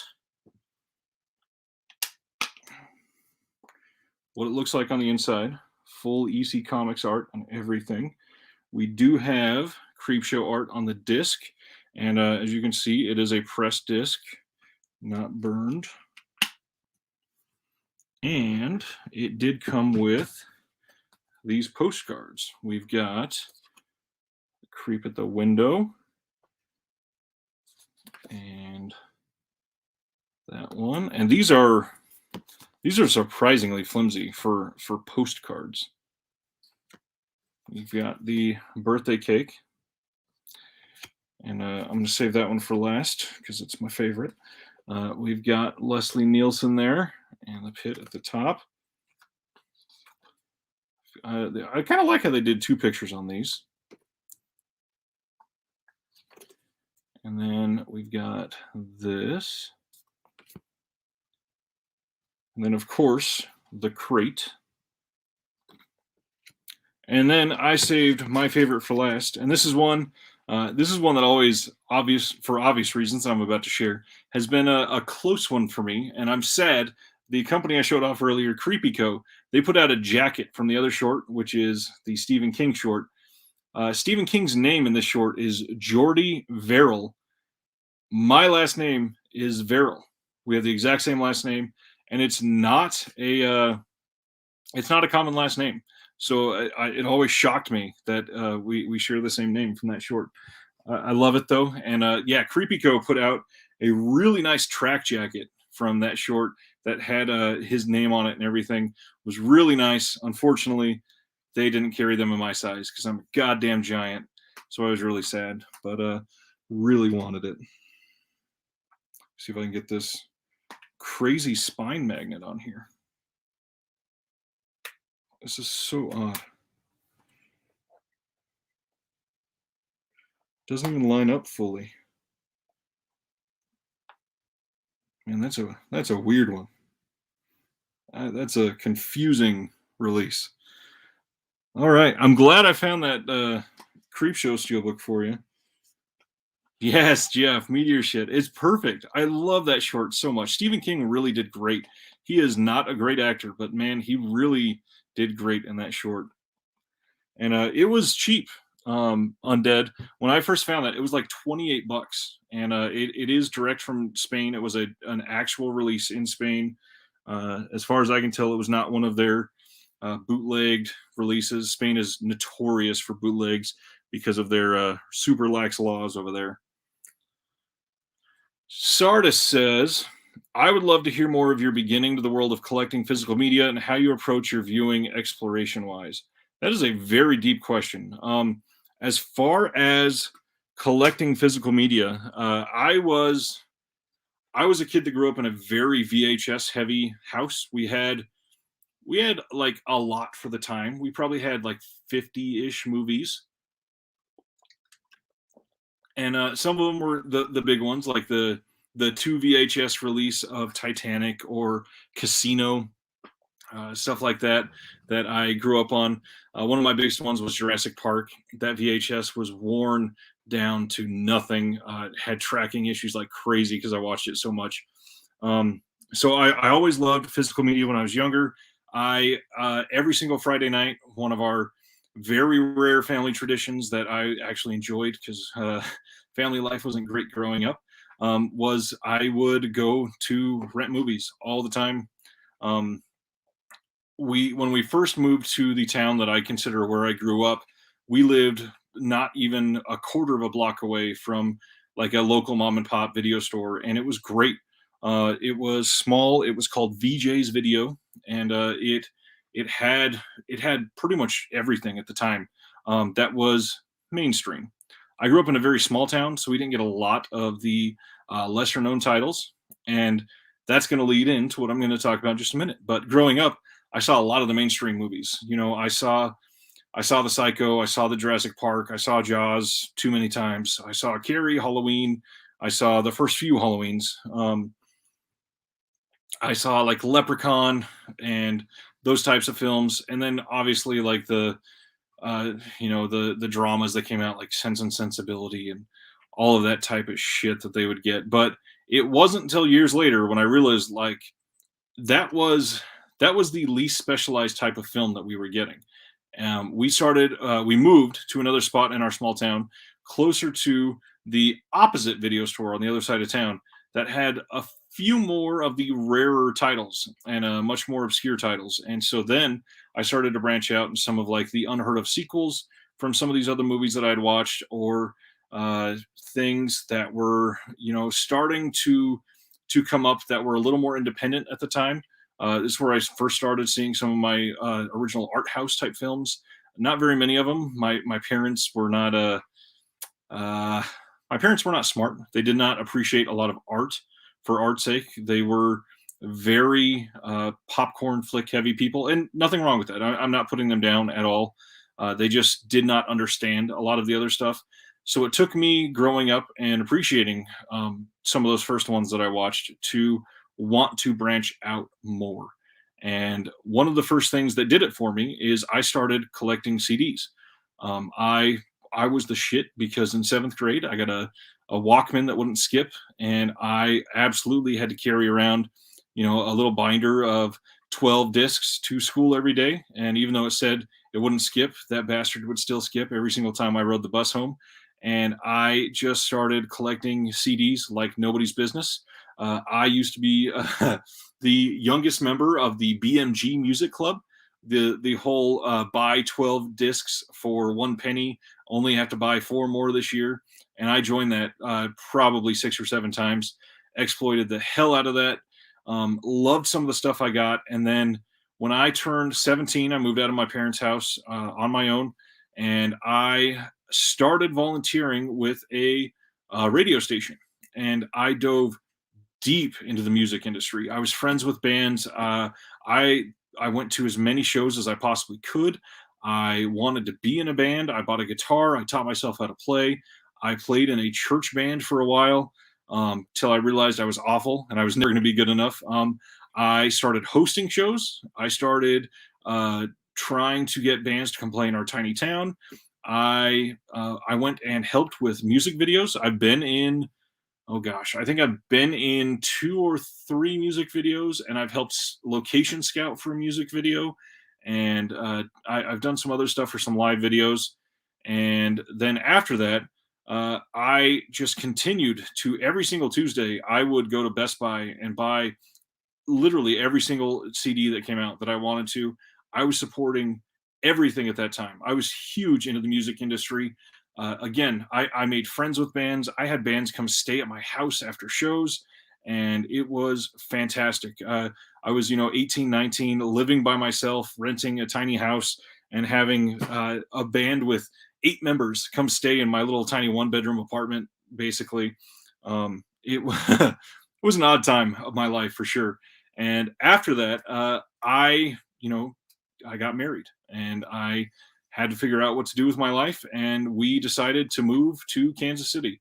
And to do that, I had to sell everything. By that time, I had started collecting some movies. I had, two of like the smaller Atlantic movie shelves, those systems. I had two of those full.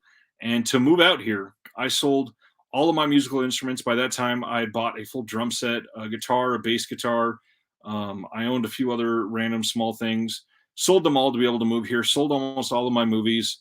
Sold a bunch of my tools. Sold almost everything. And we moved to Kansas City sight unseen. And let's see, there's a question here. What was your first prestige label movie you bought, and do you still have it? I think that if you want to call it prestige, I don't know that we would now, but the big one back in the day was Anchor Bay, because I did have some VHS until I was able to upgrade to DVD. But Anchor Bay was everything I wanted back then. They had some really nice releases of, like the wood box of The Wicker Man. God, there were some others from way back then. The Evil Dead DVD, the Skin Necronomicon books, and it was fantastic. I had those for the longest time. I think the Evil Dead 2, I just got rid of that, God, probably 6 or 7 months ago because it started to eat away on the edges, just like everybody's did eventually.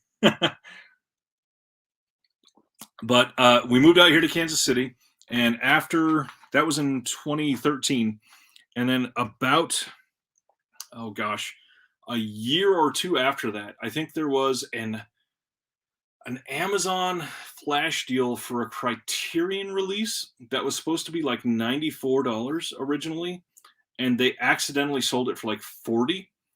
And I saw it and snapped it up because it had been one that's on my radar for a while, and it just ignited it in me. And so somewhere around 2014, all of this started to blossom. I started getting some from Arrow. I started diving into the other labels. I had just barely heard about Vinegar Syndrome. I think I had, gosh, I can't even remember what my first one was from them. It was probably Raw Force. Now that I think about it, might have been Christmas Evil. I was not in on Vinegar Syndrome from the very beginning. I think I was about a year or two late to Vinegar Syndrome, but I've been subscribing for a very long time now. Yes, so some of those other labels, I just dove in head first, and then Scream Factory, obviously, with the way I grew up, being in a small town that had mostly mainstream titles. Scream Factory has scratched an itch that no other company has been able to for me, and that's odd because Scream Factory has some really crappy practices. Some of their discs are just bad. Some of their sales are rarely ever good, but there's something about the titles they put out. They speak to me because they put out either mainstream titles that everybody grew up with, stuff like Tales from the Hood, all the John Carpenter films, Poltergeist 2, stuff like Dolls. That was a big one growing up. Obviously, the Romero titles, Day of the Dead, the Babadook, stuff like that. Obviously, the Babadook is newer, but it's one that everybody knew. Those sort of things spoke to me because it was what I was able to see when I was a kid. But then the other ones that they put out, stuff like Motel Hell wasn't very big for me when I was younger. Stuff like the old the Hammer stuff that they put out recently, those are all incredible, and I never would have gotten them, but Scream Factory puts them out because they're either well-known titles as far as mainstream titles, or they have well-known actors in them, and their titles related to mainstream titles somehow, and it just sort of fits. It feels right. And so the original question, how do I approach my viewing exploration wise? I stand by one creed that everybody that watches my channel religiously has probably gotten tired of me saying, because it's sort of controversial, and I want to say it again and firmly stand by it forever. And that is, every single film has been somebody's favorite film, no matter what it is. Even if it's the director of that film, somebody has loved that film more than anything else they've ever watched. And to that point, I have this sign in my movie room here. I view this as a museum and library because I want to collect stuff that has impacted history, stuff that has impacted those around the world, stuff that I would never, I'm not rich, even though this room is full of a lot of wasted money. I do pretty well for myself, but I have never been able to travel, and this this is my travel. I mean, watching Don't Look Now for this watch along month in October really showed me the beauty of Venice in ways that I wouldn't be able to see unless I was there. And watching it on the Studio Canal 4K disc, it was like it was a character in the film. Like I could connect to it that clearly. And it was amazing to be able to watch that film and understand what Venice could be like without being there. And it was wonderful. It was wonderful to participate in that and feel like I was in Venice. And I can do that for any of these. Even some of these trashy films like Bloody Moon. Bloody Moon was an awful movie, but some of the sets in Bloody Moon are beautiful when you are seeing something in Spain that you'll never get to see up close and personal. And the way they show it off and they capture it in lighting is better than any of the acting in the film. So it makes it worth it. I never saw a Jess Franco title growing up, but now I get to see it and understand that Jess Franco loved a lot of his movies and most people hated them. But I guarantee you, because they participated in them, some people in that film loved that film and it was their favorite movie. There's so much that you can say about any of these thousands of films in this room that I own and adore and love. And it's hard to even touch on how much one of those experiences can mean to somebody that has never been able to experience too much. And I don't say that out of pity or making it sound like, I want somebody to feel like I was neglected or anything like that. I certainly don't feel that. But there are so much that, what is the best way to say that? There's so much nowadays that even if I wanted to be able to explore it, it's just not feasible. And so escaping through some of these that allow me some of that experience is the best possible way to do that. And it's, spending $30 on a disc is a lot cheaper than a 30-hour flight. And it's something that can get me that escape even for 90 minutes. That was a long rant. Going back on some of the comments here, Sardis says, I think a group discussion would be fun on our personal stories. Completely agreed. This is one I would love to have some of you on just to discuss where we all started and some of our absolute passions and some of this collecting. Sardis started back in 75, recording soundtracks of old films on reel to reel. Been collecting for almost 50 years. Still have everything I ever collected. Wow. That is awesome. And I honestly, some of the stuff I had to sell to move to Kansas City, I really regret getting rid of. I had the old Monty Python TV series DVD set that was going for like $400 before Network put out that Blu-ray box, and I loved that set. I watched it so many times. I grew up loving Saturday Night Live. I still do. I don't know why.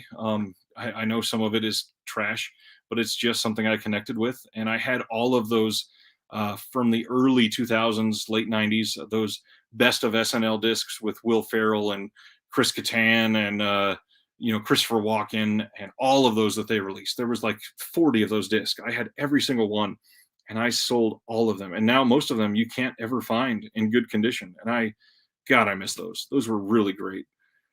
Mitchell says, my mom only bought Wizard of Oz and Labyrinth, watched them a lot, started renting Godzilla when I was little. Nice. Started buying the widescreen clamshell VHSs of Rocky Horror, My Fair Lady, and Fifth Element.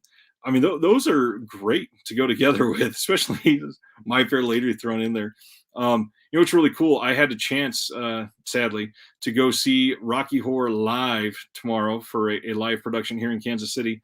I can't find a babysitter, so I don't get to go. Oh, well. Mitchell's starting DVD Anchor Bay was great. Return to Oz and Watcher in the Woods and Cult Movie. Heavy Metal were my first DVDs. Nice. Heavy Metal's a great one, like we talked about earlier. And Return to Oz that's such a weird movie. John says people get on me for not dating after the divorce, but I want to buy discs. I don't blame you. And like I said on the last stream, I actually was married before this current wife, and I collected a little bit then, but it was just a bad deal, and I completely understand that. Sardis says, I have watched films from Burkina Faso and Senegal. I go on tangents as I discover new people. You can't watch everything, but you can be aware of what's out there, hence all the books. I completely agree with that. I've got a lot of film books as well, and I go into them as much as I can and just dive into some of the the deep dives of what people were feeling when those films were coming out in the 70s, when they had no idea what they were getting themselves into. People sitting down for like Blackula for the first time and just, what the fuck did I just watch? Or like the one we mentioned earlier, when Last House on the Left came out, the way it impacted society as a whole. It is so hard to do that nowadays. We get things like I shit on him all the time, but James Cameron's Avatar, it affected society for weeks after that film released. Everybody was talking about, did you see Avatar? Isn't it crazy how beautiful the 3D on there looked? And that was it. It was a genuine talking point in like a collective community of the world for like a month. Absolutely infectious. Everybody would talk about it, and you would have to see it if you hadn't. Jeff says, you worry about going from collector to obsessive addict. Not really. I have addictive tendencies in my family. My father is an alcoholic and basically on the verge of death because of it. And I'm buried in movies, but doing better than he ever was in his life. And if this is the way that I let out some of that, I see that as a win. And the moment that it stops getting fun for me is the moment that I stop. And there's never been a moment that I have been doing this and either regretted it or thought that I was doing something awful for me, or even just that it felt not fun. And it is the best way to escape, and it's one of the easiest ways to escape as a parent of young kids. And that's not something that I try not to talk about it a lot on here because it's not super relatable for a lot of people. I do have kids, obviously, and I do have to have my life dictated by that. I know John has young ones, and I'm sure some others on here as well. I know Brian, who watches the channel, he's got some young kids too, but it's something that you kind of, you make plenty of sacrifices as a parent, but after they go to bed, my sacrifice is sleep on a lot of nights. And I'll stay up till 11:30 trying to watch a movie and not always being successful, maybe fall asleep after an hour, but I start work every single day at 6 a.m. So it's rough to stay up too late, but my sacrifice, I try to make it sleep so that I can watch some of these films and stay up to date on as much as I can. And I love doing it. This has been a really good month for movie watching, and I really wish every month could be like that. But this October is the month that I get to devote to horror, and my wife and I try to watch a movie a day. But for most other months, we have the things that we integrate that she loves. Not that she doesn't love horror, she does as well, but this was The watch along, obviously, we picked as our channel, and she had to be subjected to that. And she's liked most of them, so it's been a good thing. But the rest of the year, obviously, is very much her choice as well. Happy to share, Sardis. I'm an open book, and more than happy to share literally anything about myself. Speaking of sharing, throw it out there. Even though there's only a handful of people watching left, I mentioned a job interview about a month ago. I don't know if I mentioned I got that job, and I will be starting.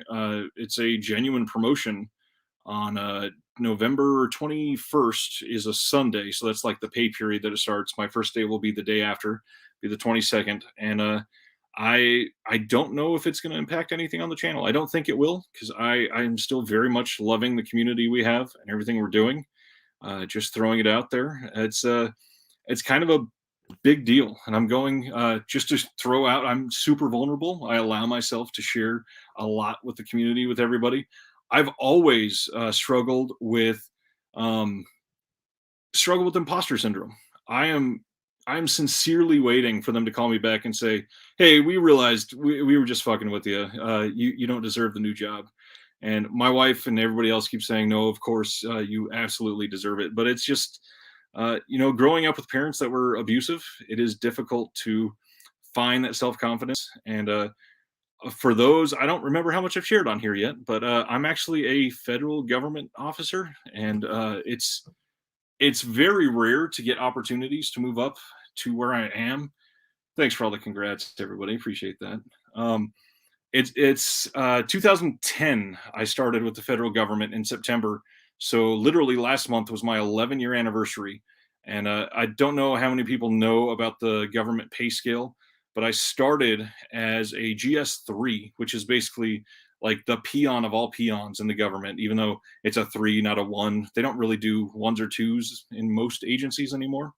So I started as a three, and my level that I'm going to be at starting next month is like higher than I could have dreamed when I first started. I didn't think it was genuinely possible, and it's only been 11 years and 2 months by the time that I start over there. So it's been a lightning bolt, basically ride to where I'm at, and it's going to be interesting. Yeah, getting promotions is certainly not a bad thing. Stoked, it does come with the pay increase. It's going to come with a lot of responsibility increase as well. One of the things I'm worried about is I'm basically going to be, uh, it's akin to like a regional manager position, but I'm the region that I'm in charge of here in Kansas City is huge. Like I'm going to have direct reports from Vegas, and I'm going to be in Kansas City. So having direct reports from three different time zones is wild. Like not something I ever thought I'd have to worry about. I just mentioned I start work at 6 a.m. I don't want to have to start later because it's 4 a.m. there, and then lose my afternoons that I get spent with my kids. So I'm curious to see if that's going to change anything with that. It's going to be an interesting change for sure. John joked about watching Debbie Does Dallas 2 with my wife. I've watched some of the Vinegar Syndrome trashy movies with my wife.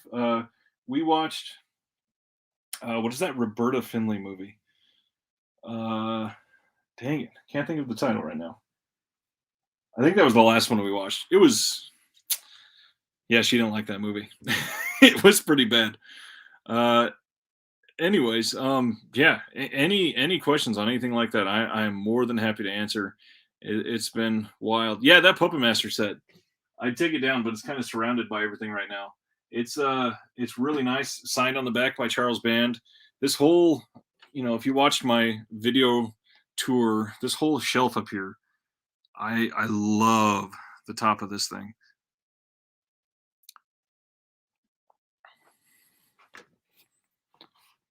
Jeff says unwatched. It's unwatched because I don't want to open those ones. I believe the first 5 or 6 Puppet Masters I do have at least one other release for. Um, yeah, I've got a few of those. A bunch of these, I've got. Oh, Jeff was saying my unwatched stack is going to get bigger. Hopefully not. I don't think it's going to be that bad because I supposedly am still going to be able to telework mostly, and I've been working from home. Gosh, I don't think I've examined this, but in the last year, I think I've not gone to the office since January, which is really nice. Sardis spent 28 years in a factory so I could have a pension. Hated the job, but pension with Social Security makes things a lot better than supporting film addiction. Ain't that the truth? Yeah, and that's the government is not the like treasure chest that people saw it as about 30 years ago. We haven't gotten a real cost of living keeping up with inflation adjustment since I think it's 2002 was the last really decent one, and so we are very far behind. Our benefits are not as good as they used to be. It's a rough time to be a federal employee, but it's difficult to get fired from where I'm at, which is nice. It's difficult to be in a situation that is not being watched by a bunch of people, so you have people that have your back. Uh, there's a lot of perks for sure. Anyways, wow, that was a. I kind of expected to be done about half hour ago. I'm glad we got down that rabbit hole. Anything else I can answer, I'm more than happy to. John, I do not miss shifts like that. Working 4 p.m. to 3 a.m. is crazy, and I don't think I remember what you do. We'll have to talk about that. That's a long shift too. Yeah, nerd of the '80s said, "Damn!" When I showed this shelf, this is my pride and joy up here, and I think I can get a little closer with this. I've got a This is a Shaun of the Dead glass from the Winchester. And then I've got the stuff. I've got Ultraman and Godzilla here. I've got my Demon One stuff from Freak. And then in the back of the big boys, I've got Night of the Living Dead box. I've got this one is the deluxe edition of the Suspiria, both movies. And then the Shock and Gore set, the Gamera set, the Psycho set, the Feast box set, the Cauldron hard boxes. This one is a recent find. I've got the Once Upon a Time in Hollywood with the vinyl that I got, and then all of the spinatures from Waxwork are up there. Yeah, that's a favorite area of mine. Dave says you grow up liking what you like, but this community has drawn me to genres I would never consider watching. Jalos and Yakuza films are new to me and surprise me to no end. Those are two of the best releases. I Or not releases. I was reading Jeff's question there.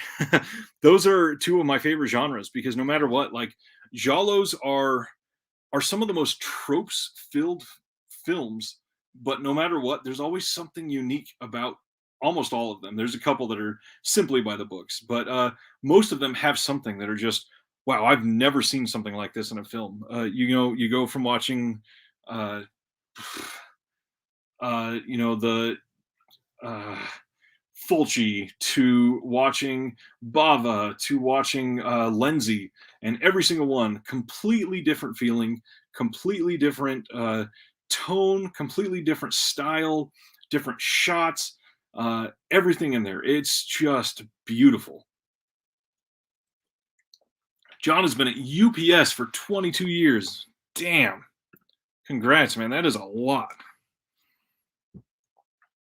And then to Jeff's question, there are a lot of releases of the thing. Which is the best? In my opinion, the one I just unboxed on the channel, and I think I can grab it as it's still pretty close.